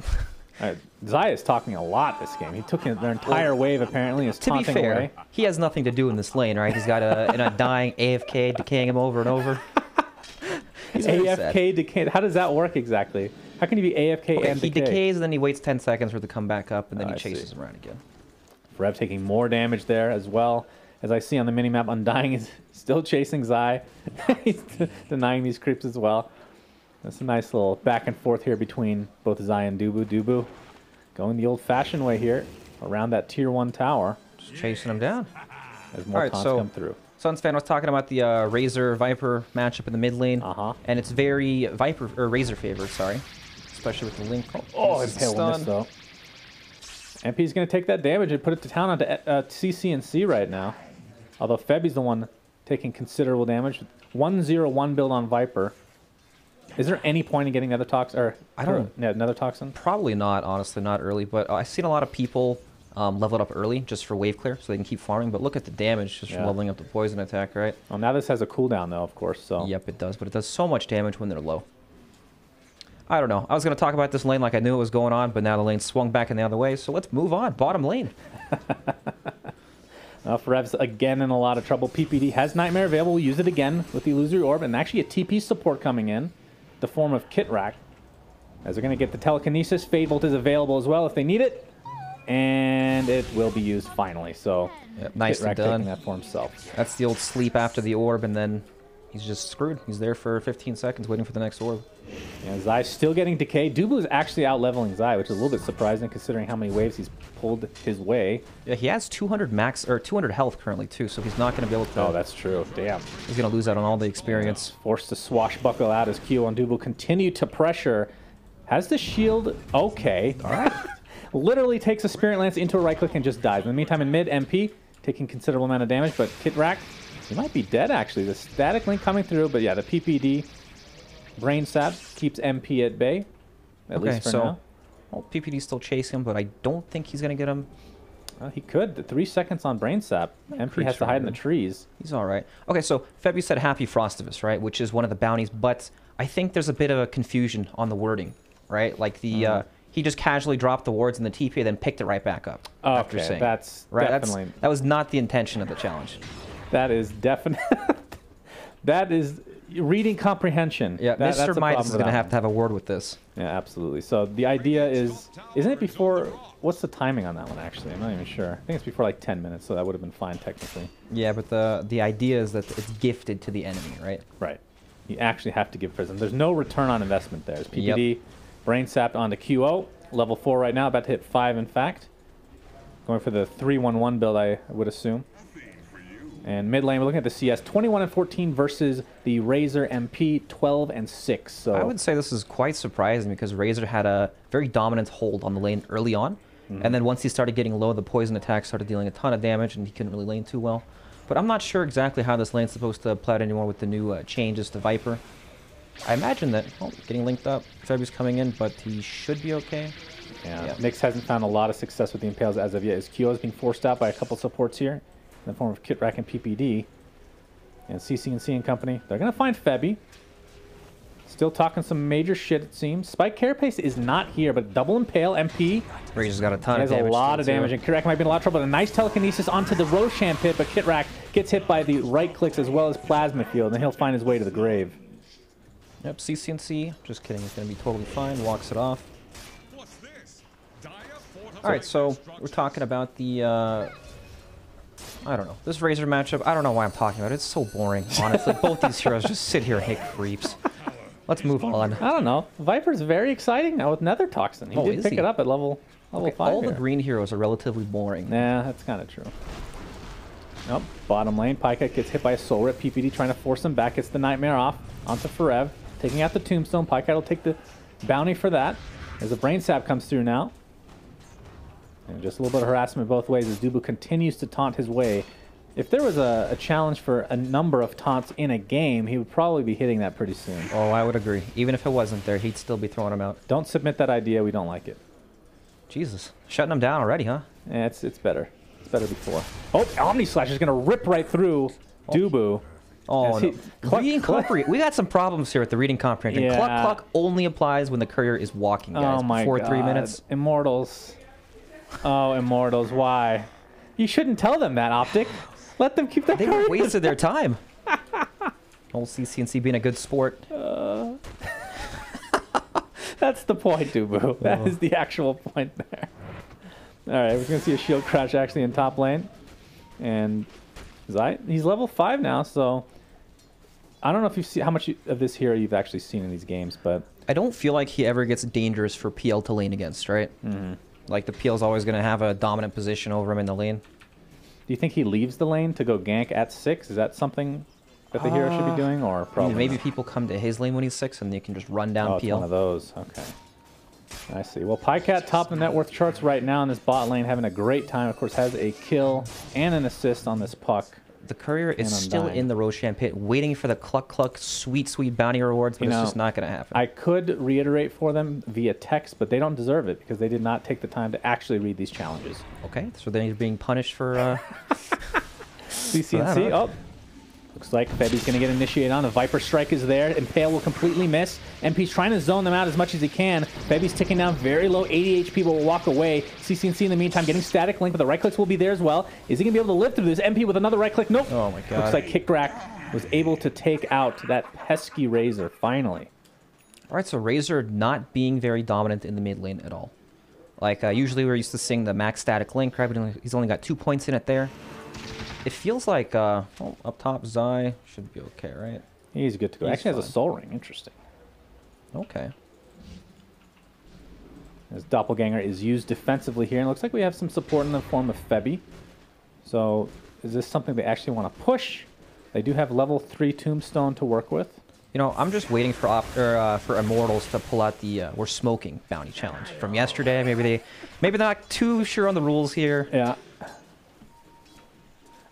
I would not be surprised by that. That'd be great. Yeah, as we're going to see Optic smoke up here.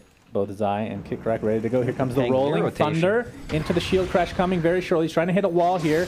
Looks like he's going to get one proc onto the Razor with the Viper Strike and another roll through. The wall That is a usage. kill for Optic. So Optic has some, sorry, not Optic. Immortals has some issues in this game, right? Their laning stage isn't going so well. Viper is destroying the mid lane. Razor just keeps dying back to back. That's his second death of the game. And Puck just can't lane bottom at all. Bane zones him out completely. They really only have this top lane to play off of. When you think Undying, Nyx supports, they are very lane focused, right? They can't really offer a whole lot in terms of gank power, but they're very strong heroes, especially once they get their levels. Yeah, Zai's getting initiated in the meantime in the top lane. Diffusal Blade done already. Yeah, that's super fast. So no mana to speak of on Zai right now. Doppelganger forced out. You see the Tombstone being placed. Can they actually take it out in time is the question. Indeed, they can. Undying He gets silenced up, gets the soul rip, but that's going to be the death of him. He always remembers what that taunt key is. That's for sure. So an easy kill for Optic at the end of the day, but this tower still survives. Yeah, very nice to defend the tower. It's when you're playing against a lineup like of what Immortals has, if you don't give anything for free, then they're really going to struggle transitioning to the next part of the game, right? Puck is level 5 at 11 minutes. They have no coil. They have no real way to start fights. Nyx Assassin also only about... Boy. Uh-oh. Is it time? What does this mean? Mr. Midas? Is this Mr. Midas time? I'm waiting for it. Don't think it's happening right now. 1 second. Where's the bomb sauce? I can hear Reginald in the background, and he's not paying attention. That's for sure. Reginald always slacking off. Reginald, it's time. Reginald, Jesus, Reginald, get on the job. Get on it. It's the one and only D.R.E. Dr. Dre love you know I'm mobbing with the D.O.double-G. Straight off them killer streets of CPT. King of the beach, you ride to him in your fleet. Wood, the Ville rolling on dubs. How you feel? It's the one and only D.R.E. Dr. Dre love you know I'm mobbing with the D.O.double-G. And we're back. Thanks Thank you, for bomb sauce. Yes, indeed. And very apologetic here. It seems Reginald is trying to have a conversation with other humans when Yes. obviously not allowed. Reginald to do struggles doing more than one thing at a time. So. Yes, definitely true. Kit Rack might be in some trouble here as a lot of the Immortal squad has amalgamated here in the bot lane. They're going to go to town on this tier 1, but in the meantime, their tower is getting hit by Pycat all alone, so more resources being expended by Immortals. We'll see if this ends up biting them out in the ass here. PPD does have Fiend's Grip, actually. Zai pops the ult, able to get 2 procs onto the Rubik, jumps with the shield crash, hits 2, he has 36% damage mitigation right now. All he's doing is disrupting. In the meantime, Pycat just takes that tower for himself. Lots of time being wasted as Kitrak now, level 5, going to attempt to TP out. Impale should be there in time, so they'll get at least 1 kill here. Okay, so they get 1 kill for their efforts, but that's 5 people sitting in the bottom lane. They are heavily committed to this.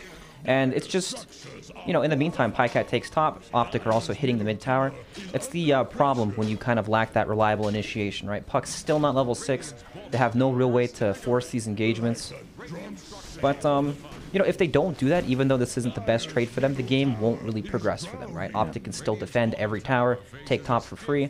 And it's kind of like a sacrifice. It's a bad play, or the result is not great, but you have to make that kind Zai's in Rolling Thunder again. The Fiend's Grip on top of MP, and he is just dead. Puck attempting to TP in to save this tower. Looks like he'll do at least that as Febby gets shield crashed while Vendetta. PPD attempting to TP out, but the coil is there to cancel it. And looks like PPD will pay with his life. But again, I feel like these trades are definitely in favor of Optic right now. Oh, of course. Big time. Jesus. Jesus. Good lord. That's a double whammy flame. That's the 2 for 1. Indeed.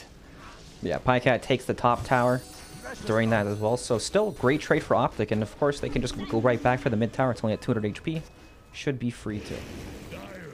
Yeah, especially with this old nether toxin inside the poison attack. That works. Does that work normally, or do you have to use poison attack to get it? It's only on the poison attack. Oh, so it doesn't work on buildings anymore. Wow. Well, until you get the level 20 talent. That's true. It actually makes sense to do that now. Rolling Thunder top lane with a shield crash, stun onto Puck. Forever will be fine though. But again, this hero he's just very annoying in this early game. It's so nice you can be so liberal with the Rolling Thunder, right? The cooldown is super low, mana cost not very high. He's just this guy was made for the offlane, right? Yeah. He's got all the survivability tools. He's just annoying. What are your... I think we had this conversation, but we didn't really expand upon it. Is it item builds? No. What are your thoughts on Heart Piercer? It's probably pretty useless. It's such a weird... Like, the delay, right? The delay seems very odd. Like, if it was more... Oh, I didn't even notice the delay. Yeah, so there's a... What is the delay? 2 seconds. So what if... I think the change, if this hero ends up being weak in some eyes and they want to buff it or something like that, thing you can do is make there be no delay on the armor reduction, but the delay on the move speed is fine. Okay. But we'll see. Wow, you really balanced testing? Zai's going to use his ult to get out of this Puck ult. In the meantime, actually, phase shift not there. Yeah, that's... I forgot about that functionality as well. I mean, look at this hero. He's incredibly annoying. He forced everybody top. Yeah. I don't think this hero needs any buffs. True. But yeah. One day, When they're looking, digging real deep for buffs. Isn't it crazy that he doesn't even have his heart piercer hasn't even come into play yet, and he still looks strong. Yeah. Right. I think it's more of a function of his heart piercer just not being that great. I guess his other skills are just that good. I mean, it's like the old gyrocopter with homing missile being pretty much worthless. Even call down used to be not great back in the day as well. It was just two skills, very high quality. Very true. Zai actually will probably not die here because he's. Zai will probably not die. He's a tough guy to kill. Pangolier. He's going to get swashbuckle off. Not able to connect on Forev though. Does have the single javelin right now. The question is, will he go for the double, or will he just go straight for a basher? I don't know. Oh, Kitrak. Stealing Vendetta, that's pretty good. They have Fiend's Grip available, but not in range. As you can see, he needs to be in melee range almost. Good lord. Yep. Suns fans, something we haven't talked about this game is Pycat's item build on the Juggernaut. He went for the Battle Fury first against the Phantom Lancer. Oh god, you're going to have to hold that thought, Brax. Jesus. Hold that.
And we're back.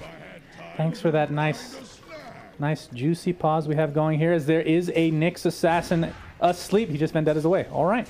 Okay. Perhaps some... All right, he's just gone. All that bomb sauce hype, and there was no kill there, unfortunately. Level 14 Juggernaut pounding upon this tier 2. Kitrak has Vendetta enabled right now. They put down the sentry, so they see him. He's going to get coiled right away. There's the telekinesis into an Omni Slash. Dubu's just dead. Not even able to get his taunt off in time, but the Tombstone is there. Kitrak will be the trade, so it's a 1-for-1 Fiend's Grip. Applied to Phantom Lancer. Kyo takes the Viper Strike as well. Pycat's not going to commit with that Blade Fury. The coil onto several heroes here. CCNC gets stunned at the last moment. Silenced up as well. Waning Rift. CCNC though. Zai, he's stuck in a corner. No. Zai, he can't move. He finally uses Swashbuckle to get out of there. Some interesting interactions with this hero. They'll find the MP kill nonetheless. So after all that, a 2-for-1. That needs to be made into a GIF immediately. Please. Man. You know, this hero, he's tough. Tough to play. There are a whole bunch of little spots you can get stuck in. That's why Blink Dagger's so grand. At Febby right now, absolutely no mana. CCNC, Zai, and PPD chasing him down. He's creating a bit of space here, though. He is, for sure. Who's faster? Nyx has 388, 395 on PPD. And Zai, he does have his ultimate in 8 seconds. Don't think Febby's getting out of this one, although... He's very, very fast now. His Tranquil Boots have kicked in. All right, Swashbuckle will not connect. PPD just looking for that Nightmare. He just, please, just stop. All right, he sees him. Oh, here comes the Rolling Thunder as well. Boom! With the shield crash into the wall. Another one coming soon to a theater near you. And Nyx Assassin finally falls. It takes them over a minute, it feels like, to find that kill. Oh, it was worth it. Right, in the meantime, Pycat's still farming. Net worth is off the charts at the moment. Optic Gaming feel like they're in full control of this game, but... There's no but. I don't know what I was going to say. It looks tough. It looks tough. 8K lead at 17 minutes and 40 seconds. That's pretty high. And I really like this build. Blink Dagger now for Pycat. Wants to get ultra aggressive. You see this sometimes on these Juggernauts to help snowball them in the other directions. MP, he gets off the ult. Dubu's here. He has Tombstone available along with Flesh Golem. TPing in. Counter for now, though. The TP in by Zai. He has his ultimate in 1 second. Looks like the Undying just gets ripped apart. Kitrak will be the trade, though. A 1-for-1. Here's the Rolling Thunder again. Will connect. Not going to do a whole lot here, though. His PPD is going to be turned on. But here's the Omni Slash onto several heroes. You're actually seeing the cleave coming into effect with that Battle Fury, as Febby will be cleaned up thanks to that Blade Fury. So a 2-for-2 across the board right now as QO should be able to get out. Unless these mud golems just find a mind of their own to stun them. But that is not to be. That's unfortunately not how the game works. Yeah, exactly. Zai's going to be caught out, though. That's a lot of damage being taken forever. A couple more right clicks will suffice. And indeed, he will get out to the death. All right. That's a pretty good kill. Yes. Huge kill for Puck. Blink Dagger, almost level 12. Big streak as well. So Immortals, I mean, it's really scrappy, right? But any trades they can take right now are quite good. But I guess on the side of Optic, Juggernaut is not dying.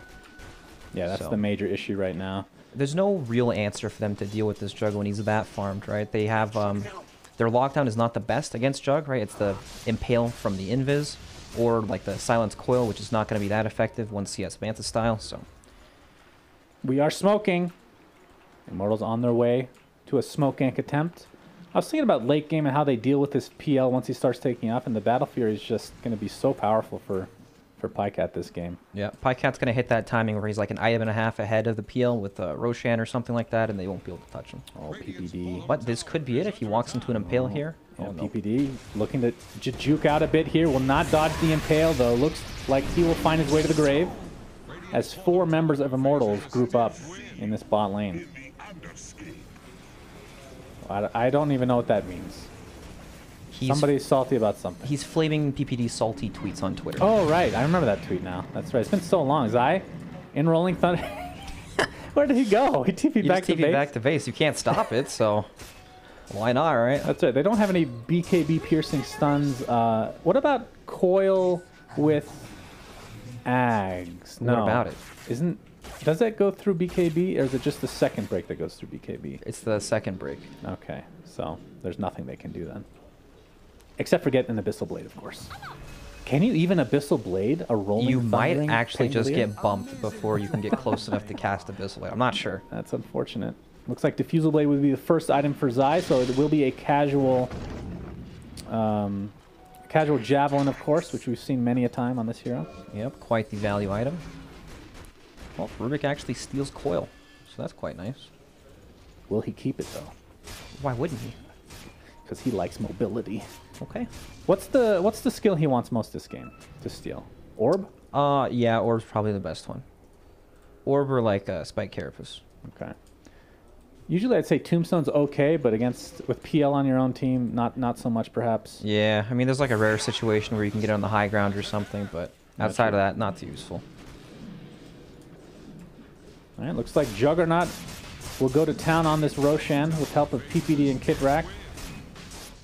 You know, this illusion change is interesting. It doesn't do that much damage. It does actually almost no damage to Roche, but it tanks. Yeah, the tanking is the biggest deal for sure. You'd always have to hit that S button. It's very annoying. Yeah. Oh, Zai's going to be spotted out. Gets off a nice... No, oh my god. Again, no, he hits the wall. He has his shield slam avail. He's going to hit 2 heroes. He's going to jump down the cliff, though, creating a lot of space for this Roshan to go down. They're going to jump in, though. QO, CCNC takes the Aegis along with the Roshan itself, and Pycat's going to clean up the Undying. Looks like QO might be next on the list as CCNC takes him out with that Viper Strike. He has Radiance, by the way. He does. Very nice against the Phantom Lancer. Sure. I've personally never seen Radiance on this hero before. Okay, you always rant and rave about how Radiance is the best item in the game, and it is. And now you're sitting here doubting the Radiance. I'm not doubting it. I'm just flabbergasted. I'm just so happy to see it. Okay, you don't sound too happy. I'm happy. Okay, now you're happy. All right, level 16 CCNC with Pycat at 18 right now. Omni Slash still available. Wasn't even used in that fight. The PL does have buyback. See if he has to use it here or not. Forev jumps in.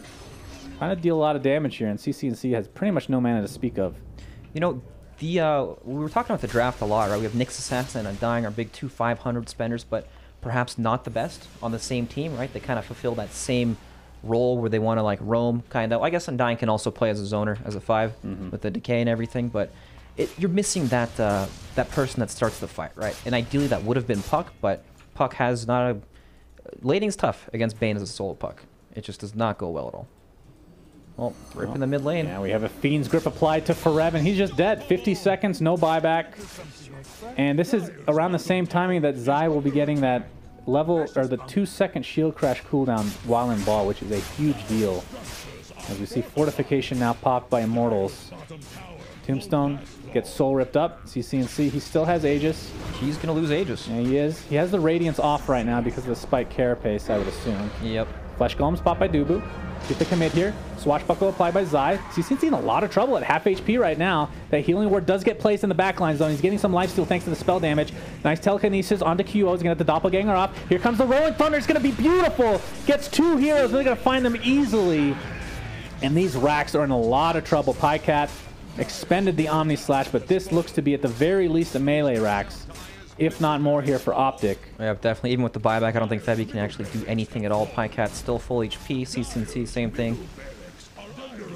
And they're just going to back up for now. Play this nice and disciplined. Can go for Shrines, of course. Can get their... Is this actually... Oh, is he going for the challenge?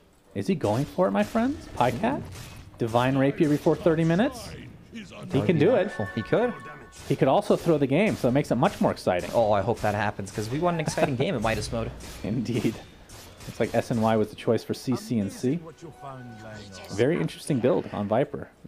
I'm sure you'll see this in pubs very shortly.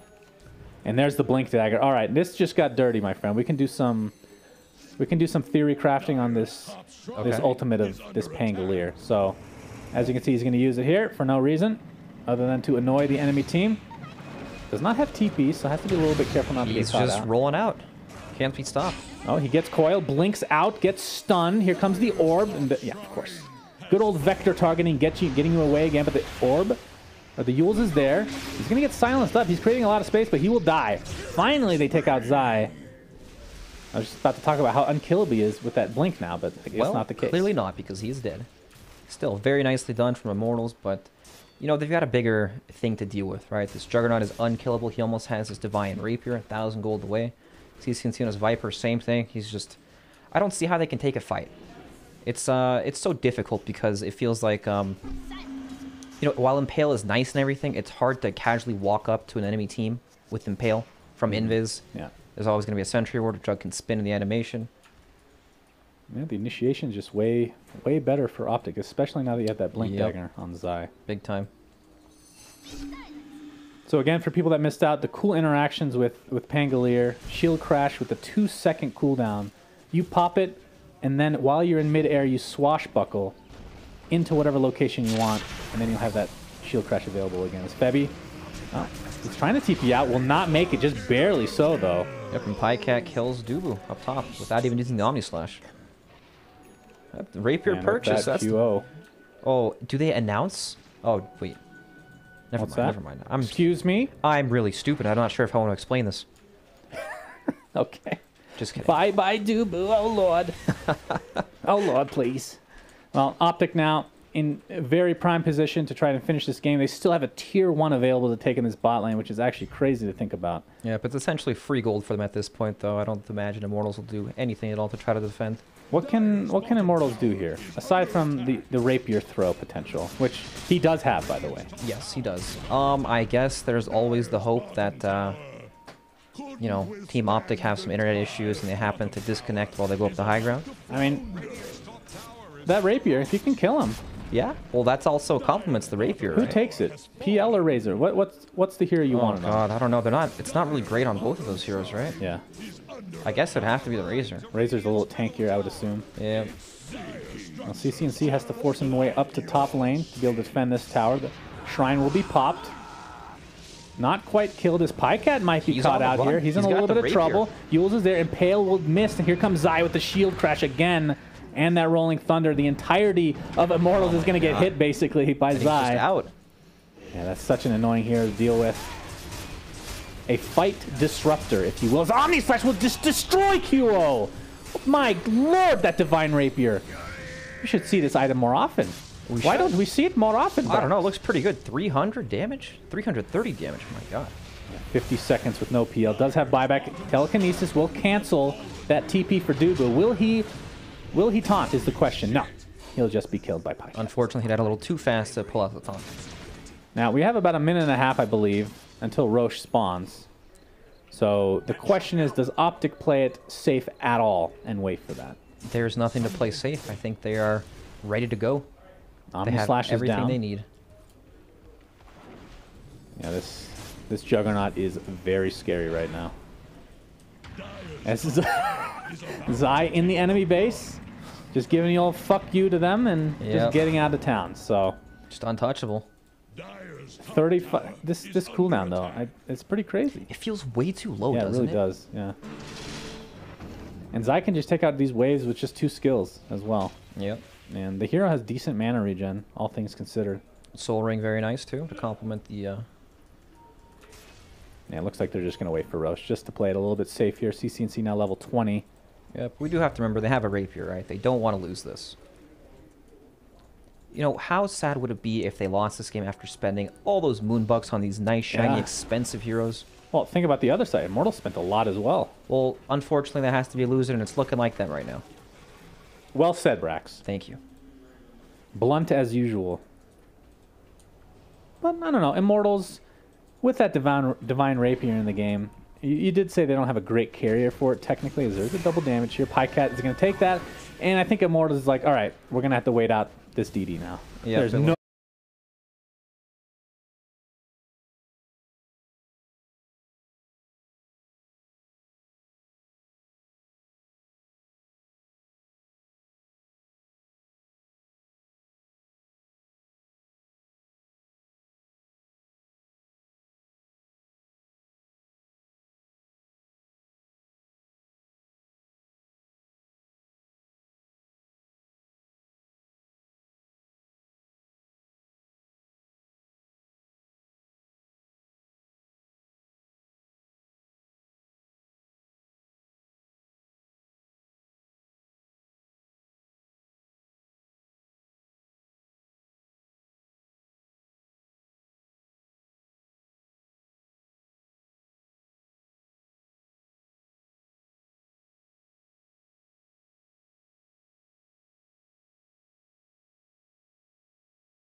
do the all-in challenge, and we got it. Pangolier with the Divine Rapier, man, that was hype.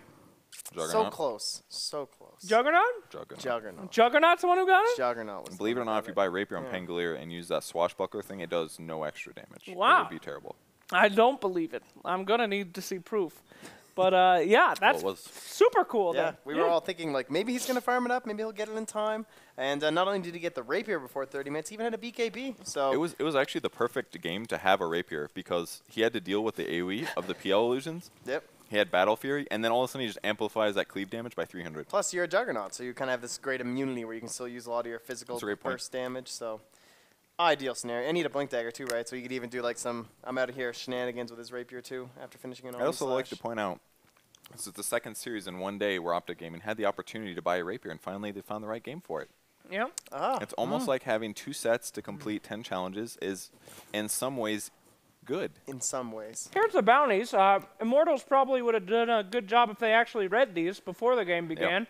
If you remember their attempt at Cluck, attempted at about 15 minutes. Wasn't it 7 or something? It was like 7 minutes, I think. Immortals, this is live here for your viewing pleasure. If you guys want to go ahead and read through those again, but Secret Santa as well. Yeah. A little bit different than we expected. We were hoping that they would leave the present for their opponents. Yeah. We did not specify in the text, and were forced to give it to Immortals, those greedy bastards who did not. What? They placed the Observer, the Sentry, and the TP in the Roche Pit. They said, Happy Frostivus. Their opponents never came by to check, and they eventually retrieved the items, I believe. Oh, my God. So we unfortunately have to give them the points, even though it was truly ruining Christmas is what just happened. That was the most Grinch shit I've ever seen. Yes. They Now put the that's gifts Midas down. mode. That's Midas mode. There Well you go. done. That's why they got it. Mr. Midas is not mad. He is pleased. Yeah. Leave the presents and then sneak in the night and take them back. They did lose, though, so they didn't double the bonus. They only got 125 for it. So. Well, acceptable then. Your greed is acceptable, but It'll offset some of the 1,600 draft costs they had.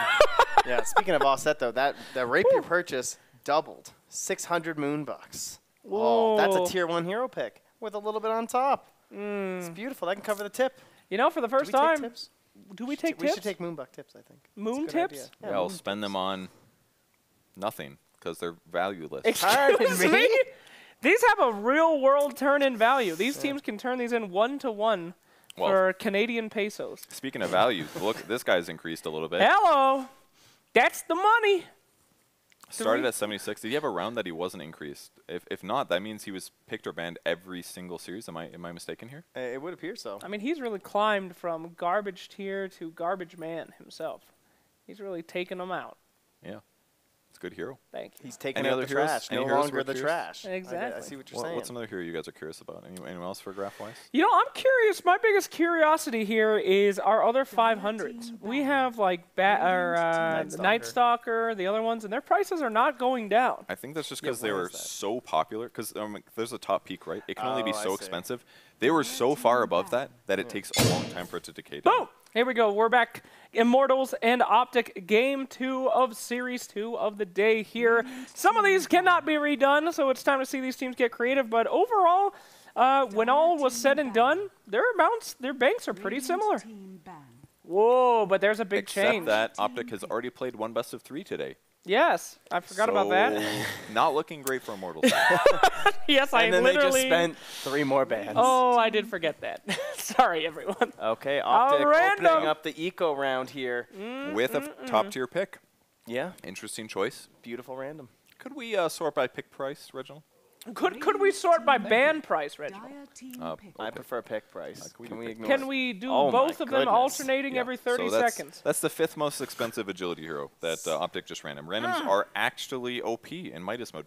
Now, what Optic did last series, Game 2, when they're up 1, or series Game 2, yeah, they randomed heavily in match number 2. I expect they'll do the same thing. Like this Nyx, 5 randoms. Is it going to happen? 5 now, randoms mind you, happen? you say randoms OP. I do feel EG lost because the Alchemist random. Yes. Seems to have been the major failing point of their draft. And it was also second. You have to remember this. It seems like it's OP because you get money, but you still have to win. That's one thing that a lot of people aren't considering. Like, the opportunity costs of randoming, although you can't quantify it in moonbucks, is extremely high. Like, every game matters in this small group stage. You definitely realize that as Immortals, and that's why they spent 1,600 moonbucks last game to lose. They're not slowing down, buddy. God, they're still in banning. a moment where their opponents massively profited challenge-wise from their poor performance. Well, you know, they'll catch up to the meta. They're fine. Immortals is fine. They're going to have to make some serious phone calls in those Europe series. Try and make some of their money back. Right. Like, they need to get some bets going. Please, God, please let us ban everything we have left. Poor Immortals. No, that's great. I love Dubu. Can't wait to talk to him every game for the rest of Midas mode. Are you sure it'll be him? I'm not sure. Could be any of those guys. Could be any of them. It's not going to be MP. I'll guarantee that one. Wow. He seems Immortals is just on a spending spree. These are like, 15-year-old girls in downtown LA. They're just going ham at Starbucks. Okay. I didn't know where that sentence was going to end. Pretty tame. A lot tamer than I expected. What? What the hell's wrong with you Don't guys? forget to buy your socks from I'm pretty sure massdrop.com. 15-year-old girls anywhere in America love going to Starbucks. So, I mean, it was very focused for... Have you ever been to LA? The lines are unreal at Starbucks with those 15-year-old girls. Let's move on. I feel like we should have put in a challenge where it's like pick and ban every single hero slot available, because I think Immortals is the only person that's gotten even close to doing this. Optic, I don't even think they're going to ban a hero. That seems silly. Like, you'll just ban the cheapest heroes, and if it's not worth the challenge, Yeah, then the why challenge would you has to be do like it? triple the cost of 4 or 5 $96 It was heroes. mostly a joke, not really serious. It would be the Shut most up, boring Purge. challenge ever. It was Yeah, we got him. Speaking of not banning or banning all, if you don't ban, what is the bonus? 200. So if 200. Optic chooses not to take their last ban here, they get 200 moonbucks. Wow, that's free moonbucks, guys. Well, and a slap, and an economically emotional hit for Immortals as well. I would have agreed with you more at the start of the tournament, because there was almost every team was banning one hero in the whole draft. But now that the numbers have really, like, we're basically approaching correct meta value for these heroes. You know, Dark Willow's my God. expensive, Pangalier's expensive. These heroes are getting picked and banned every match. Tiny's maybe flopping under the radar a little bit, but at some point, like that challenge is going to be very difficult to do. Teams are not going to. Maybe it'll happen more in the future, but. That's a very good point. These are. Did you even understand? It was way too. No, I really did. I really did. So the meta has not been established yet. So At least it you wasn't don't yesterday. risk a lot by not banning, because we don't know the good meta. Later in the tournament, when the meta is developed for Midas mode, you're probably going to have to ban. So this is good to do Maybe. now. It was kind of the opposite, but yeah. Okay, well, similar points. Some beautiful Shadow Demon combos today. Literally, it's Shadow Demon's 3 best friends. He's got Shadow Demon Luna for the big illusions. He's got Shadow Demon Kunkka, classic roaming duo set up for the Torrent. Then you have Shadow Demon Nyx, again, another roaming support duo set up for a stun. And you just disrupt Luna and everyone dies on the enemy team. Also a possibility. Shadow Demon is your favorite hero, right, Perch? Yeah, it's probably my favorite. So it's almost like, that's the panel. He's Shadow Demon. You're Kunkka, I am a captain. And I'd guess be Luna. So good. I mean, you are the one with the voice. Yeah. There you go. All right. So there you go. The friendship panel. all right, there it In is, terms of the Immortals no ban. draft, I would say these are some very immortal heroes. Like, these are some classic heroes they pick, right? Omni Knight, Spirit Breaker, Bounty Hunter. But then with the Bane, I'm starting in the territory of like, who's going where? Because they tend to run this core Bounty Hunter thing, right? Where they play in the off lane. It's a core role, but they also have an Omni Knight. So now we're talking about a possibility of an Omni Knight in the carry role, safe lane, possibly even in mid. This Immortals draft is essentially all in. Like, if they don't swing fights with Omni Knight and get track gold, they are done. The game will end so fast. But if they do get some big trades where Optic thinks they're going to get a kill, you see a Purification come in, then it's a trade back the other way of track, Immortals is going to completely run down their opponents. I mean, they might be done in this game. They might be done in this mode. They have spent so much money.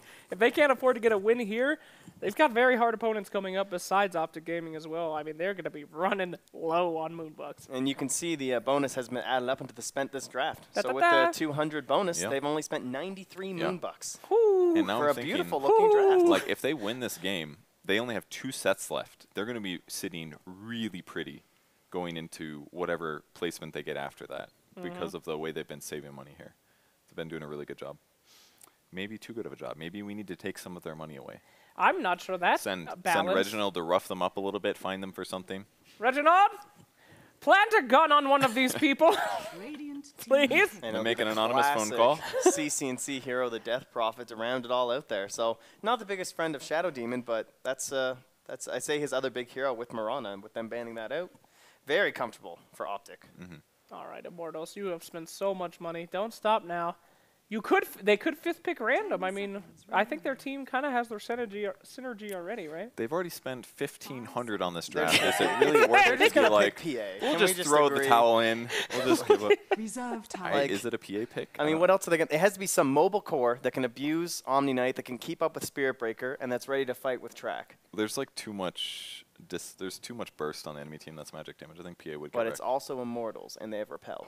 True. That's true. Ooh. What about like a... In Joker. All right. I don't like that. Why is that? I don't know. The Sunstrike setup seemed difficult. Well, they've got Nightmare. They've got Charge. Defensive grabs from Shadow Demon is basically an insta-kill on Sunstrike for them. So that's true. The old T-ball setup, like Cold Embrace or something. A little harder to execute, but still you're fast on it. But did you guys notice that nobody bid for Cider pick choice here? Wow. So 0 versus 0. They didn't care at all. Good to know, future admins. You don't have to do that anymore.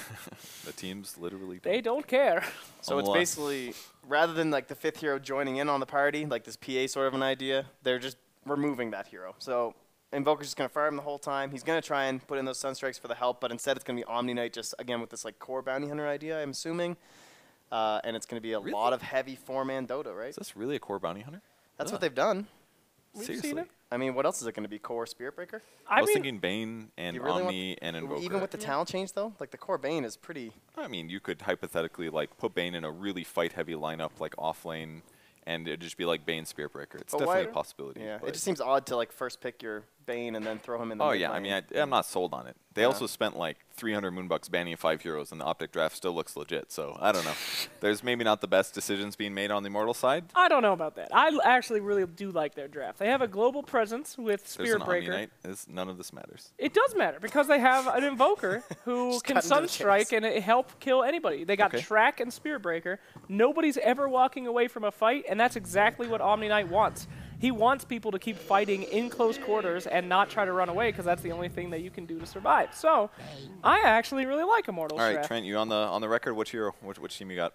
Got it. Let's I'm go gonna fast. go with Come on. Optic. OG. I'm gonna pick Green I'm gonna wall. pick Optic as well. We'll see if the Omni can work, and we're gonna throw it to the 2 casters. Immortals. It's Brax and that other guy. Take it away. Thank you, caster number 1 here with caster number 2. How's it going, Brax? Pretty good. How's it going, that other guy? Oh, great. Just tell me about this Invoker, please. The Invoker is so weird. MP's playing Invoker because QO doesn't, but you know, in the past we've always seen MP play the Quas-Wex Invoker, right? And it feels odd. I would imagine that normally if Immortals wanted to play this kind of lineup, they'd pick like a Phantom Assassin and place the Invoker some sort of mobile core where they can just keep on fighting. Right. An Invoker kind of offers that in the Sunstrike, but not really.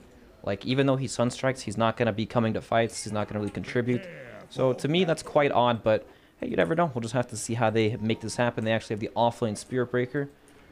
Yeah, as the caster, or the panelists said, Immortals' lineup kind of, we're figuring out where everyone wants to go, right? Like, Spirit Breaker can be played in multiple roles. Omni Knight, same thing. Even Bane, we've seen solo Banes from time to time. It's just weird. We don't know what's really going on. All right, are they actually trying this challenge? They have to do it with the whole team. Has to be the whole team, Immortals. I can't believe we awarded them that last bounty, by the way, just because of the wording. Ugh, just disgusting to think about. Well, Optic in numbers here. How many taunts do we have on this team? I don't even know the heroes that have taunts. Pretty sure Shadow Demon, there's no way he has a taunt. Yeah. So not possible to be done there. They're just having fun with it. All right. But the amount of Moonbucks they spent, it is odd, to say the least. Because, like, let's say we just looked at these lineups without even knowing anything else. Okay. What teams they were attributed to or anything like that. I would have said the team with less money spent would be the Radiant. But that is not the case. You're talking about the previous game, right? No, this game. This game. Yeah, look. The Radiant lineup versus Dire lineup. I would have said the Dire lineup would be worth much more Moonbucks. Well, the Dire also happened to random Nyx Assassin, right? Yes, that's true. As Dubu's going to be taking this wave for himself right now. See where he chooses to go. He's going to run right into Kit Rack and PPD if he's not careful. What's the detection status? We got a sentry, and that's about it. No dust. Nothing good enough. So he's just delaying the wave, and will go invisible very shortly, one would assume. Being very annoying here. Yep, so the wave's doubled up top lane, which means it's going to eventually push. The small camp is also blocked thanks to this observer. Oh, just kidding, I'm retarded. They don't spawn till a minute. That's true. Well, either way, it'll still push, and then the Spirit Breaker will start to get some experience. It's fun. Changes like that, it's going to take a while to get used to. Yep, MP accidentally just TP'd in place. So, unfortunate there. You will not have that. CCNC is very happy about that, it seems. Yeah, after all that shit talk last game. We're going to see an enfeeble onto CCNC, but eventually, of course, he's going to be relying on this Crypt Swarm to get these last hits as the neutrals now spawn. Forev taunting away again at this top lane right now. So we have the Spirit Breaker being played in the off lane role. Is that what you were expecting? No, I was actually expecting the off lane Bounty Hunter because I've seen that from them in the past. Yeah. And it wouldn't be that bad, right? These heroes would need to spam by detection, be able to leech, but I guess Spirit Breaker, he's tanky. Even when he gets disrupted into the Impale, he'll probably survive, so not the end of the world. Yeah, Soul Catcher's also applied, but he's still at half HP. Very healthy mid lane in the meantime. CCNC, as far as the CS is concerned, is pretty much even Steven with MP, He's despite doing Febby just being fine. around. Yeah. And I don't see that changing anytime soon, once Crypt Swarm is leveled up a little bit more. Yep, if anything, it gets kind of easier for him to deal with, right? Yeah. Spirit siphoning the wave. Easy peasy for him. And Febby's completely out of mana right now. You know, I guess get picked up. CCNC is eventually going to have to watch out for Forev charging him. They'll have Cold Snap, Sunstrike, and then Bane spells too. So there's a lot of kill potential there. And the heroes, Shadow Demon and Nyx, you know, they have the level 1 TP scrolls available so they can TP, but it's still something that's going to be really annoying for the heroes to deal with. They can pour it in, but there's probably not any turn potential. Bot lane, lots of damage being done to Zai on this off lane Kunkka, which we've seen in the position 1 role this tournament as well with OG. Oh, there goes another Janata. Oh, actually they level get 2. the heal off. Yes, that Orb of Venom going to work, and the Purification just out of range, unfortunately, for Immortals. Oh, out comes the Cluck Cluck. Oh, they're doing it correctly this time. All right, we have the timer at about 2:43. Is this correct, though? Because it's going to get crowed. Yeah, that's true. Well, it does say before the 3-minute it might mark. not matter. Nyx Assassin. Just kidding. All right, I thought he was going to walk in the pit and kill the chicken. Oh, they're... All right. Actually, I think this might be under the... They're really abusing the wording of these bounties, aren't they? According to the rules, this is legit. That's true now that I think about it. All right, we have to read that a little bit more. Oh, it has to be finished before 3 minutes. All right, thank you, Buka. All right, all right. Thank you, good sir. The rule book has been slammed. If only we had that same thing for the last time, but either way. It's still in there. They don't care. They want their money. It'll be there the rest of the game, I'm sure. They're hoping Mr. Midas shows some mercy and gives them the cash. What do you think of this bot lane? Position 1 Omni Knight. I mean, the scaling from Immortals just doesn't seem very strong right now. Yeah, the scaling is definitely not there, but this is Immortals. They typically tend to just run at the enemy team, make them fight on their terms, and this is probably one of the better ways to do it, right? You get an Omni Knight super farmed early on in the game, but he is going for Hand of Midas. I don't know. It's odd, and it's definitely not normal, but it can work out. What kind of talents do they get changed here? So, probably the 90 gold per minute on top of that Midas, I would assume? Yes. So, they're really trying to scale, like, Attention, level teams. Oh, my. If you need someone to help you read the bounties, please let me know. I volunteer, Reginald. Read the bounties, please, Immortals. Thank you. I'm Mr. Midas. Thank you, Mr. Midas. Yeah, that's definitely true. It's very interesting. I mean, they're on the West Coast now, so I believe LA, if I'm not mistaken, is the headquarters for Immortals. Yes. Yeah. They should be able to find somebody. Their manager, perhaps. Who knows? But looking at the net worth right now, Luna on top at the current point in time. Pycat, it feels like last game where he just got complete free farm. Has yet to get a kill, though, in this lane is Dubu. Trying to leech XP for now. I mean, leeching XP seems like all they can really do in this lane. I don't think they can do anything to Luna at all, especially with the current levels on the heroes, right? Yeah. Spirit Breaker's just kind of roaming. He's charging down bottom. Big bash. Yeah, Zai might be in some trouble here. Does have a TP. Sunstrike is coming, and boom! First blood goes away of Very MP nice. and Immortals. A much-needed kill at least for the morale's sake, if nothing else. I mean, these bounties not being completed have to hurt your morale, Brax. Yep, agreed. You know, they tried so hard to complete the bounty. So, you know, they left the chicken in there even when it was cooked. Even when Buka said no, that is not allowed. They're still in there. Spirit Siphon onto MP. Torrent comes out, connects as well. Reinforcements are on the way. Spirit Siphon not going to be nearly enough as the Invoker looks like he will live through this, and it's going to be the trade for the Nyx Assassin and Death Prophet. So Immortals turning this around very nicely. We talked about how their early game is pretty damn good, and we're seeing that come to fruition, at least to some degree right now. Yep, this team is so aggressive in the early parts of the game. They're very, very good at forcing engagements, especially on their terms. And, you know, they need these kills at this point, right? You have Bounty Hunter, Spirit Breaker on the same team. Your team fight is not great, but your gank potential and your smaller skirmishers are very, very strong. But of course, it's still that free-farming Luna problem, right? And there's also the Shadow Demon to back him up later on.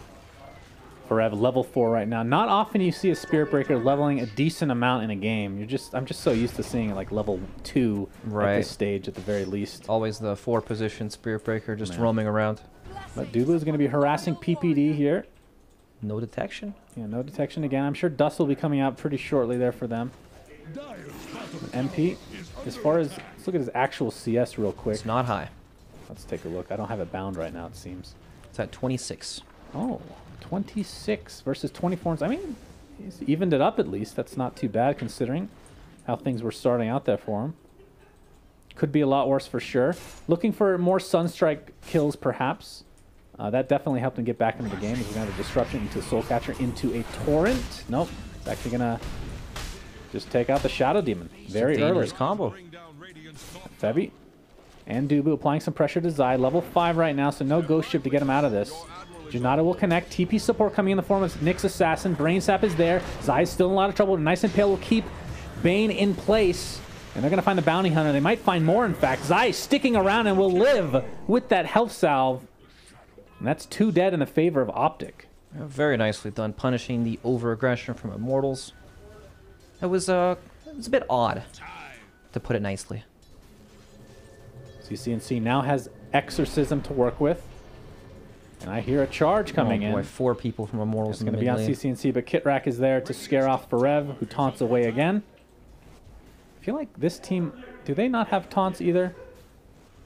Yeah, Bounty Hunter doesn't have taunt. I feel like that challenge we need to tweak a bit.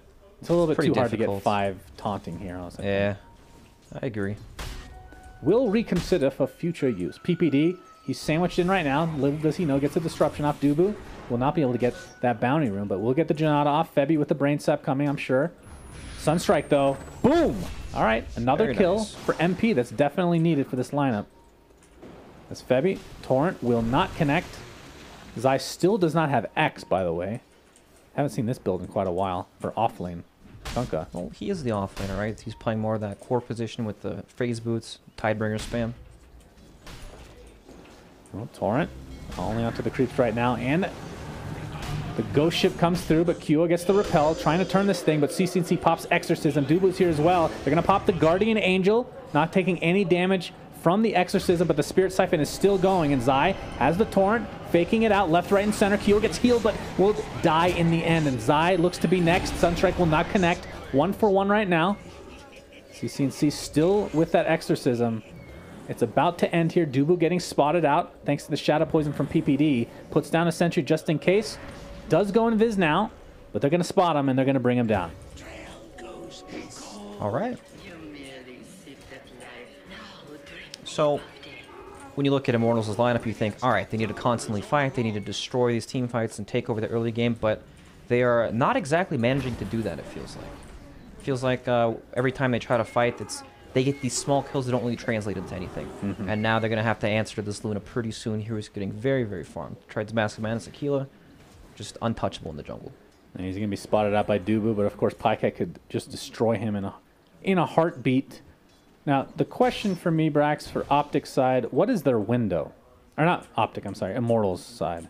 At what point do you say, after this point, like the 30-minute mark or whatever it may be, is it just way too hard to win?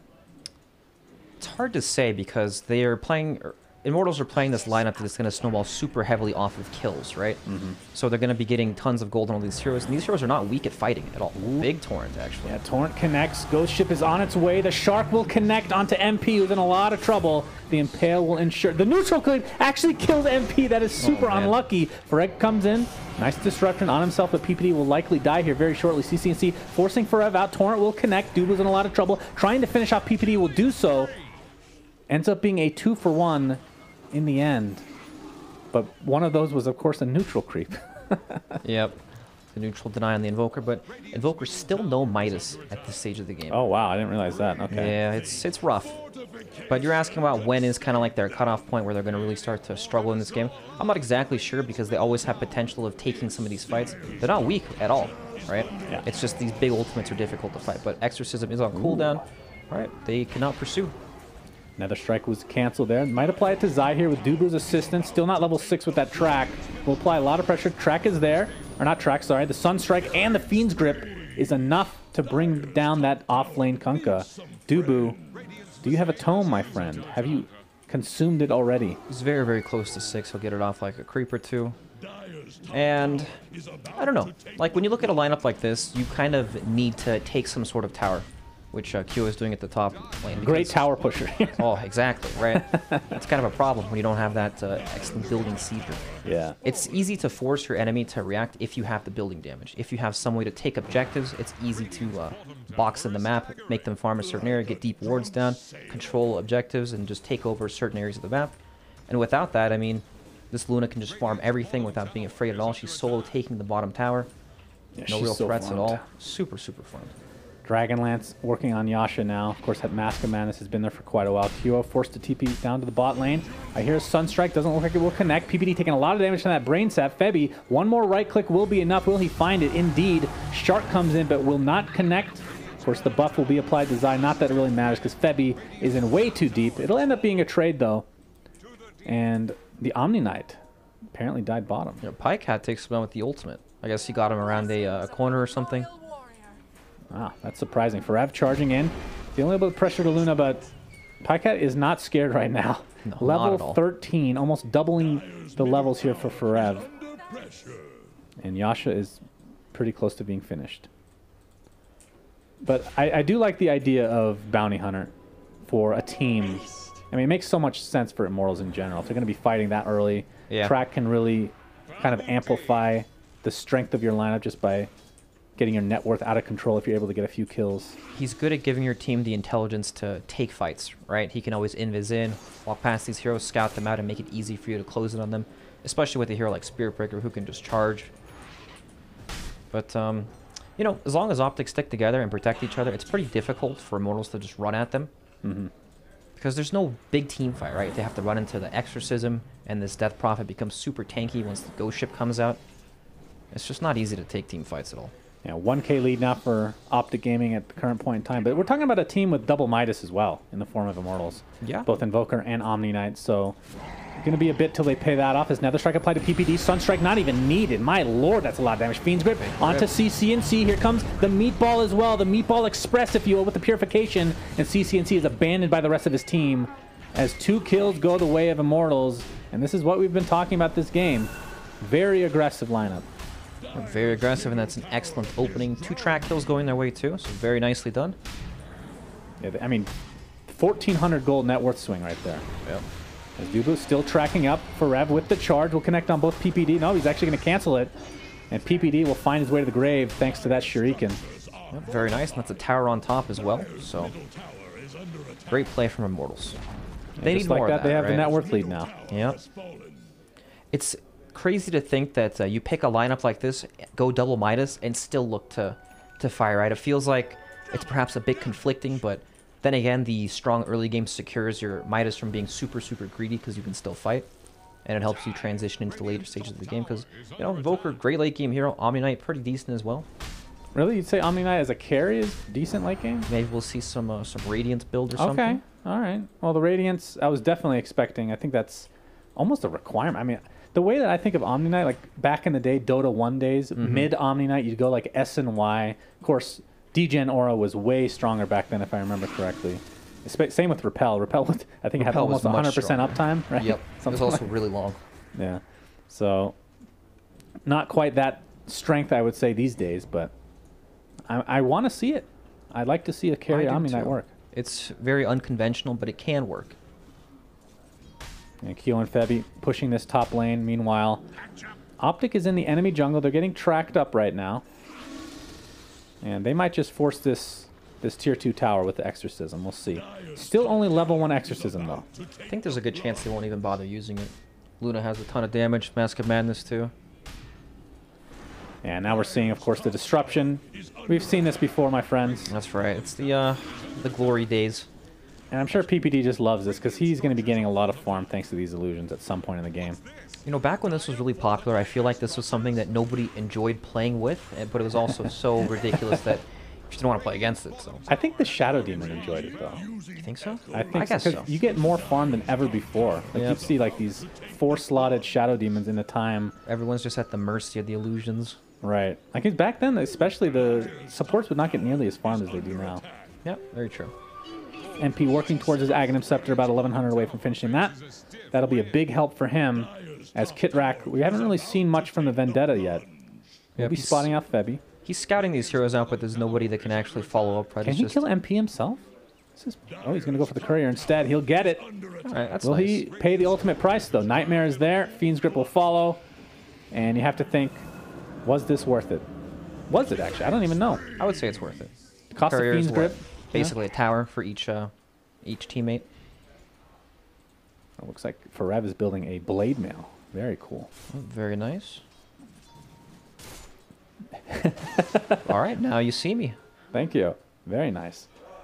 Now, as far as Zai is concerned, I'm just going to see the traditional kind of carry Kunkka that we saw from No-Tail, which is, you know, the drums blink and then start getting these hard items like crit, the big maybe damage even Battle items. Fury potentially. I'd imagine so. I can't think of a different style of build he would go for. Yeah, it's either support Kunkka or carry Kunkka, right? There's not much in between. I mean, especially with his current farm rate, right? I don't think he could really get anything else.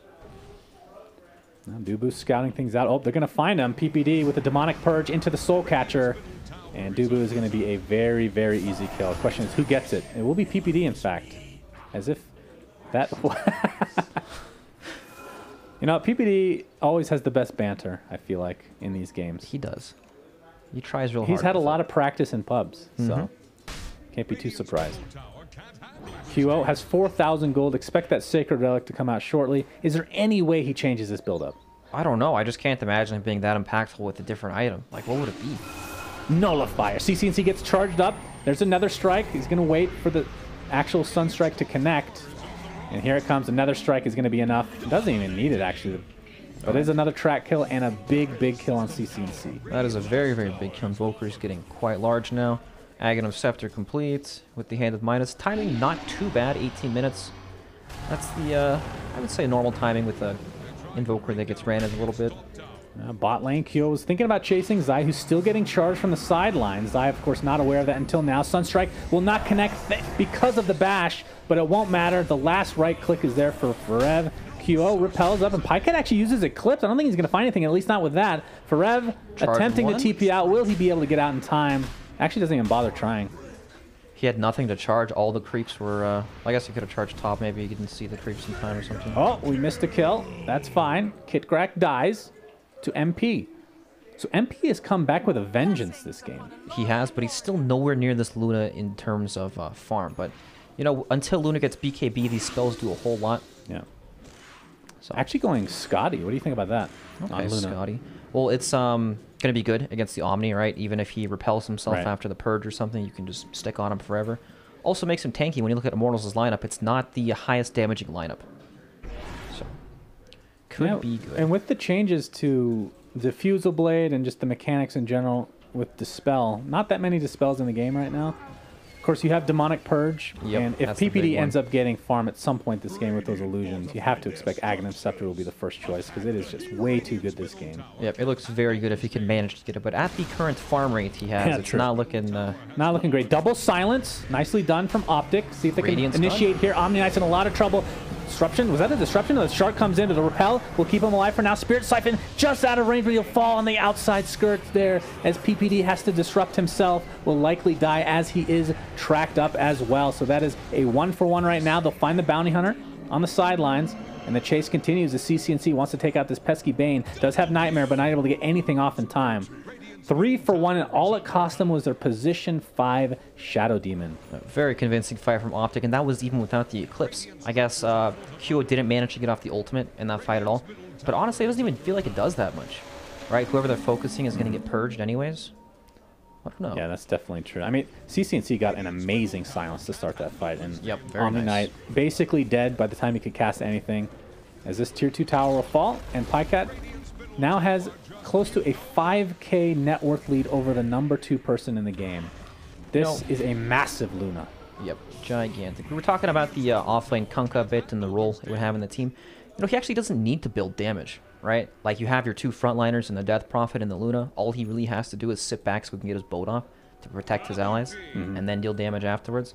He's kind of like a glorified support in this game where he doesn't need to be like a big damage-dealing hero. Okay, so glorified support that ends up getting his items way sooner than a normal support would. Right. Like, I don't feel like him going damage would do anything differently in the fights. He could honestly build just auras or something. Something different. Yeah, Lotus Orb would be really good this game, actually. It would. Kitrak scouting things out here. As Immortals really wants to take this Roche, the question is, can Optic do anything about it? Optic are aware. Oh boy, Zai. He exits himself, Torrent into the Shark coming in. It's going to hit the entirety of Team Immortals, and Omni Knight is dead. The Roshan goes the way of Forev and company, but at what cost? CCNC will be able to finish off that pesky hero, and that is 3 dead for Immortals. And Kunkka continuing to chase. Not a whole lot of mana right now as Febi attempting to get out of here, but again, right now Optic is just cleaning crew. They are the janitors, as Slacks would say. Yep, not even close in these team fights. It was quite a desperate move from Immortals, right? They need that Roche to stand in this game. Oh boy. The old flame coming out. I didn't even realize Forev died twice with that agent. He died so fast. Yep. And there we see the Luna Shadow Demon come into play again. And CCNC didn't even bother using his ult on that one. We'll get a second Rax with it. Looks like no buybacks coming for Immortals. Omni Knight just can't stay alive in these fights to do a whole lot with his Radiance. It feels like he dies so quickly. Remember, this is Optic with a stand-in for Misery. That's so right. Not even the normal 5-man lineup. Kitrak apparently is the good luck charm right now. Potential roster change incoming? I wouldn't go that far, but you never know, I guess. Okay, that's 2 racks in favor of Optic, and we're 23 minutes in with close to a 10k net worth lead for Optic. As these shrines will be taken out by the illusions. You just walk away from the explosion. Yep, at least Immortals have this going for them, right? The Spirit Breaker has Blade Mail. Optic Gaming are super farmed. Don't count them out yet. Maybe they'll kill themselves on He the needs Blade more Mail. health, though. 1,600 is not a whole lot. That is true. You will drop pretty quickly. I mean, what does Death Prophet have right now? 1,700 plus Yules. They don't have anything that... I guess the Luna can blow herself up. That's a lot of burst damage, I guess. But Death Prophet, I wouldn't really consider burst damage necessarily. No, I'm just reaching here, trying to give them some sort of hope. In case they're listening to the broadcast. You never know. 8,000 net worth. This lead is literally Luna, though, if you look at it. It's literally just Luna. That's actually insane. For 2 racks and a shrine after that, it does not feel like a big lead at all. Yeah. But then again, it's only 23 minutes into the game. Yeah, that's the big thing. Forgot about that. This game did not feel like a 23-minute long game at all. Yeah, Immortals getting outclassed this game. Of course, they've had a lot of back and forth with Optic. I mean, every NA team just, it feels like it depends on who shows up on that particular day to take the qualifiers. It really feels like a lot of these teams can beat each other. Just depends. EG maybe slight step up from everybody else. Maybe more than slight, but yes, I would agree with probably that. much But more consistent. You say that, but they lost Optic 2-1. That's true. That's true. And QO with that Radiance in tow. Midas is off cooldown. Use it. Find a camp quick. He was like, I got to get out of here. I got to get out of here. I forgot about my Midas, guys. Quick. Let me get to the neutrals. Oh, no. No, he's going to go sell the Midas. There are no creeps to be found. Midas mode, please. All right, well, Pycat takes out another shrine.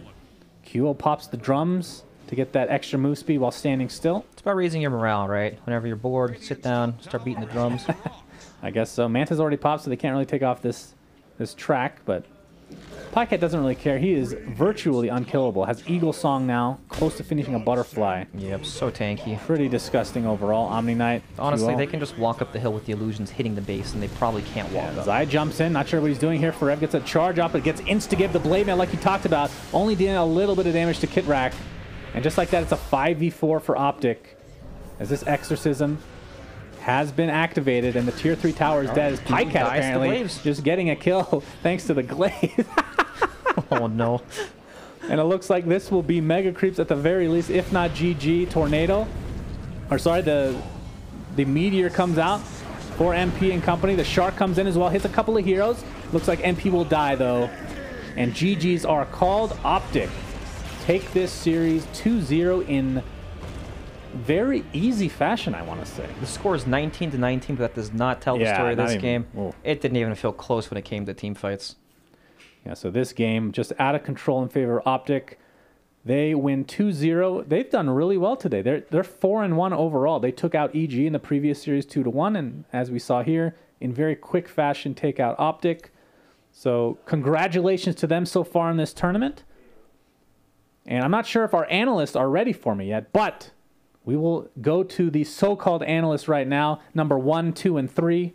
Enjoy it, guys. We'll be right back. Welcome back to the panel. I don't think you need an expert to understand that Immortals got wrecked. Yes, indeed. Ahoy there to bad tides for Immortals. And there we have a spaceman. Yeah, 0G. This is the launch position. You're That's actually something. Sitting on your back That's true. as the spaceship launches so Wow. that you don't That's very die. good. Wow, that's a serious camera angle. That's quite the supple position that you're in. When you're paneling, this doesn't Well make said. a lot of sense. But well, that's a anytime, lot. friend, feel free to join the conversation. Do you even have any blood left in your body? Is it all in your head right now? Pardon me? I'm feeling quite well, if that's what you're asking. His face is. Can we get a zoom in on Trent, please? As his face gets redder and redder. Just slowly over That's time. close. You know what also got worse over time? That game. If they didn't start snowballing like insanely well for the side of Immortals, it was pretty well Okay, over, thank you, Reginald. right? That's a very tight close-up. I appreciate it. So, yeah, wrap up of that game, wrap up of that series. Let's talk.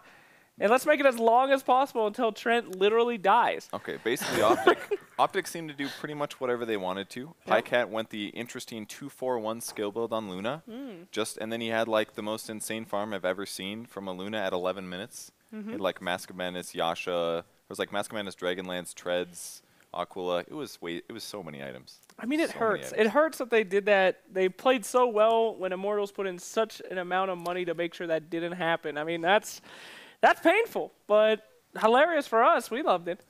Immortals basically failed everything except for spending Moonbucks in this series.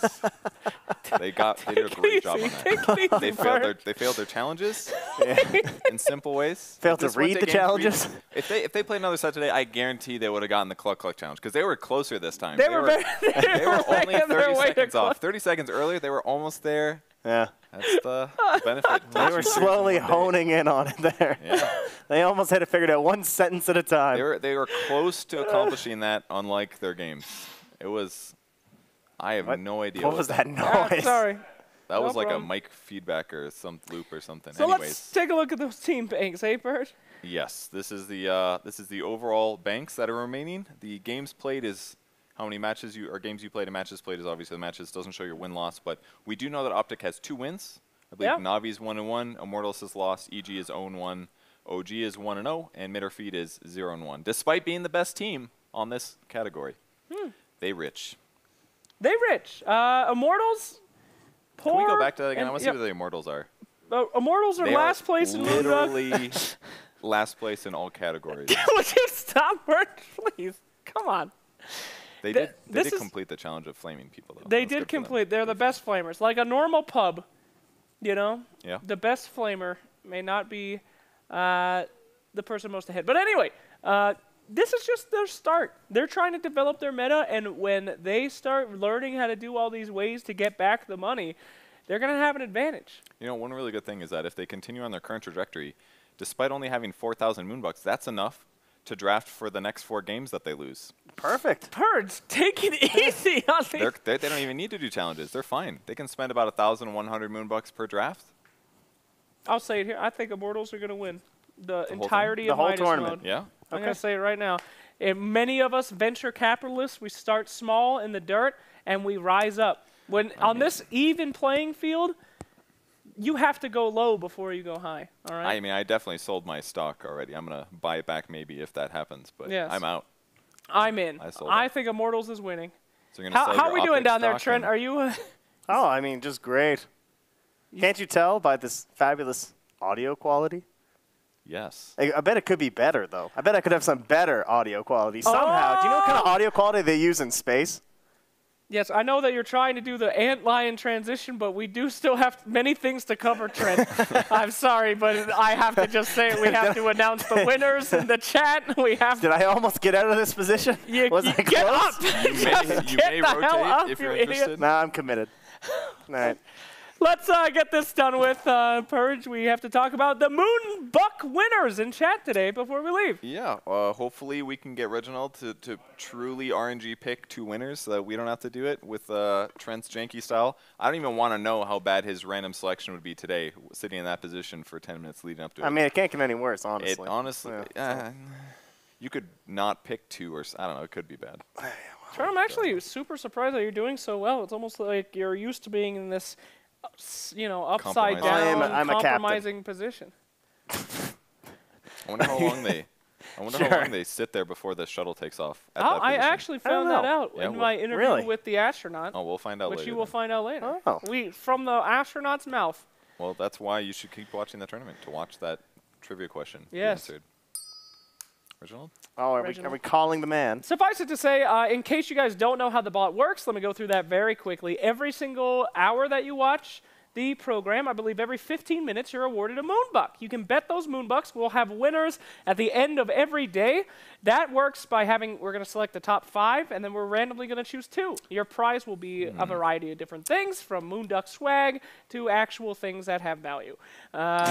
Besides that, at the end of the tournament, we'll take whoever has aggregately the most moonbucks out of the entire tournament, and they will win very big prizes. Well, what kind of things can you bet on, Slacks? You can bet on selecting what hero will be picked in the draft. Or is banned, a big I one. assume. And that's, just picked. 10 minutes before the drafting phase. And you can also bet on who will win the game after the drafting phase. So, yeah, it's a lot of fun. Make sure to be betting in those moonbucks. And I'm sure no one's going to abuse the chat's ability, the bot's ability to check their moonbucks at every time and fill the entire chat with unreadable bot spam. That would never happen. Who would you bet on in terms of like a hero to pick? What do you think? Today was Is anyone Puck like day. comes to mind for you? Today was definitely the day of Puck. Puck. Yeah, Puck was pretty good, That but was he like fell off 4 near the end. picks. Yep. I guess we count got the a last couple games, series? so- Yeah. Anything statistically. Pangolier is definitely Pangolier, a that's good good. one. Now, do you get it if they get banned? Sorry if No, I'm asking no, tough it's just questions picked. here. Just picked. Okay, Yeah. see, that's a risk It is a risk. It's true. because Dark Will and Pangolier get banned a lot. That's a gamble right there. You want to pick something that isn't a pick, pan isn't a pick. Oh, before we get our winners for the bot, why don't we just do a real quick thank you to all of our sponsors here, too. As we all know, we got the Kennedy Space Center here. We got Match Drop again. Go online and check out stuff from them. Got Bomb Sauce with their very famous Alien Piss brand Yep. vape. I don't know. If you guys haven't tried Alien Piss, it's delicious right there. Bomb Sauce E-Liquid. We also have Twitch where you're watching right now. And and Bomb Sauce is going to have some Moonduck Midas Mode branded that's right. vape juices as well that you can on check out. the label. All right. Mr. Yeah. Midas met an alien. Don't So- forget to get your socks at Mass Drop. Oh, my God. $19.99. Look and at the those keycaps. labels. Don't forget about the keycaps. Keycaps. That's right as well. Yeah, There's those are pretty actually hype. an alien. Oh, We've look, gotten- there they are. We've gotten enough orders already. I can confirm that these keycaps will be made. We have passed it, and they're super cheap. And that is actually literally gold-plated on the gold. Isn't that neat? That's You fabulous. You can make it real thin though. I mean, It's everybody does that. It's like what? Yes. Gold plated is like the biggest. Don't crush our It's dreams, there, Purge. but there's not a lot of it. Well, thank you, Purge. That is the definition of gold, and thus why it is valuable. You've You're covered right. the entire economy of it. Yeah, right. Reginald. Anyway, let's wrap up today. What about the Haas? Oh right. Oh shit. You're the host. Is he still over there?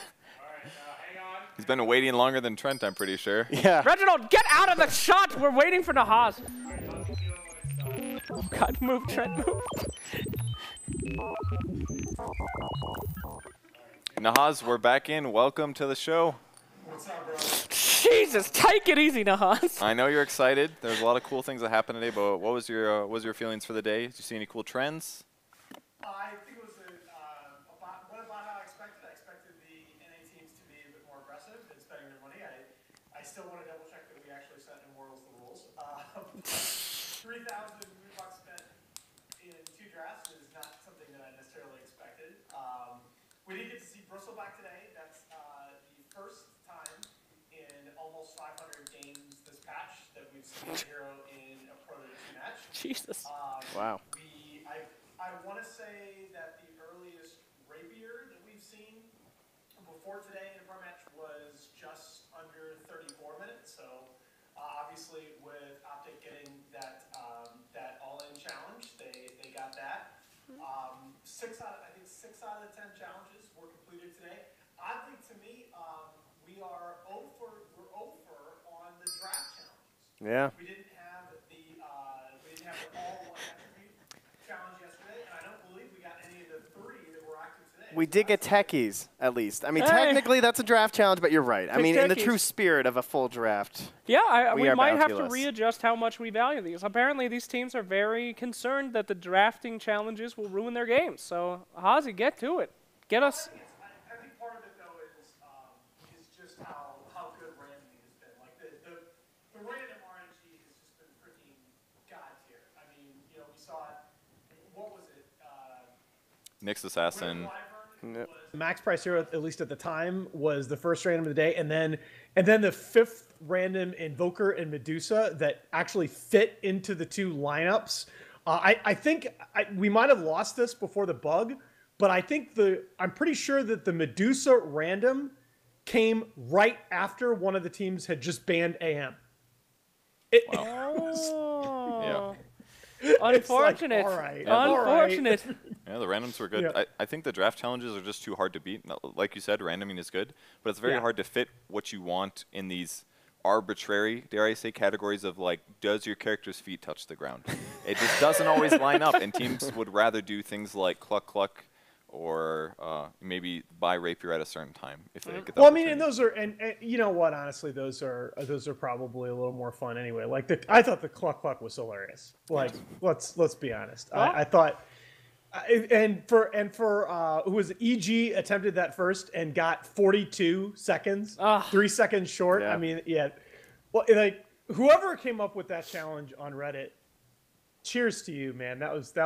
I knew when I saw it, it was going to be absolutely awesome. But that was really clever. We argued a lot about that challenge yesterday. Yeah, it really? was. There was a lot of internal arguments about Cluck Cluck. Some people were saying, "Oh, it can be a flying courier," and I was like, "No, no flying courier. No, They can hide it. They can wait until they're winning. You had to put a timer on it." And then the argument was, "What about pre-5 minutes?" But no. We just settled pre-3 minutes. That's the way you got. That is Well, unfortunate. I thought it ended up at just the right place because if you think about like the level 1 Roshan challenge yesterday, like the level 1 Roshan challenge is ridiculously risky because it's very possible to get in the pit, to almost finish Rosh at a very low level and get team wiped and give up an Aegis to your opponents. Like that's like GG, I'm done. Baby rage. And every hero has a teleport scroll now, so it's like even more ridiculous to do. Exactly. But I thought that when I saw how we'd set up the Cluck Cluck challenge, I thought that was right, like at that sweet spot in terms of a challenge that was fun, that teams were going to want to do. But like, I mean, feeding a courier early is obviously really bad, but it's not game ending. So if we argue about every bounty for half an hour, they'll all be good. That's what I'm learning. So see you guys at 10:30 It's going to be a long night. Fair enough. Fair enough. I did want to say, since we're on this topic, the bounty thread is open for tomorrow. It will only be open for a few more minutes. As soon as the show is over, we're going to be looking at those and then cutting that off probably less than an hour after the end of the show. So if you do have any great ideas, especially draft ideas, get in there now. It's your last chance. Sorry, Nahas. Until the day after. Well, then, yeah, you could just post it again. But there is urgency. Well, I don't know. What did you guys think? Price is about right. What do you guys want to say? You know, what I thought was interesting trend-wise was that the teams finally felt like they're prioritizing 500 cost heroes. Like, they finally said, yeah, I'm willing to grab a puck pick for 500. And I'm curious if we'll see that mirror in EU when EU plays again, or if it's just going to be different playstyles. I think so, because I think this is sort of what I believe we actually talked about this, Kevin, that at the beginning of day one, teams were going to look at, oh God, I have 7,500 Moonbucks to spend across 3 best-of-3 series, and you're talking about I'm going to spend like between 5 and 10% of that on one hero pick. I thought a lot of teams were going to shy away from that before they realized, like by the end of yesterday, I think teams realized, hey, you know, these bounties are a big part of the system. They're a big part of Midas mode gameplay. You are expecting as a team to be completing those. You're expecting to occasionally be randoming. So, you know, that 500 euro cost, it's a huge percentage of your initial 7,500, but providing you're doing some of these other things, it's a reasonable thing to do. But sometimes you could do that and you fail at all those things, as we saw with Immortals today, and then you're in a really bad spot. I mean, they didn't really lose that much, right? The courier always made it out safe. They felt stupid. It went, you know, it's true. It went a lot less disastrously than it could have, but it went the worst that's for not EG the situation you want to be in, regardless. All right, cool. Well, Naha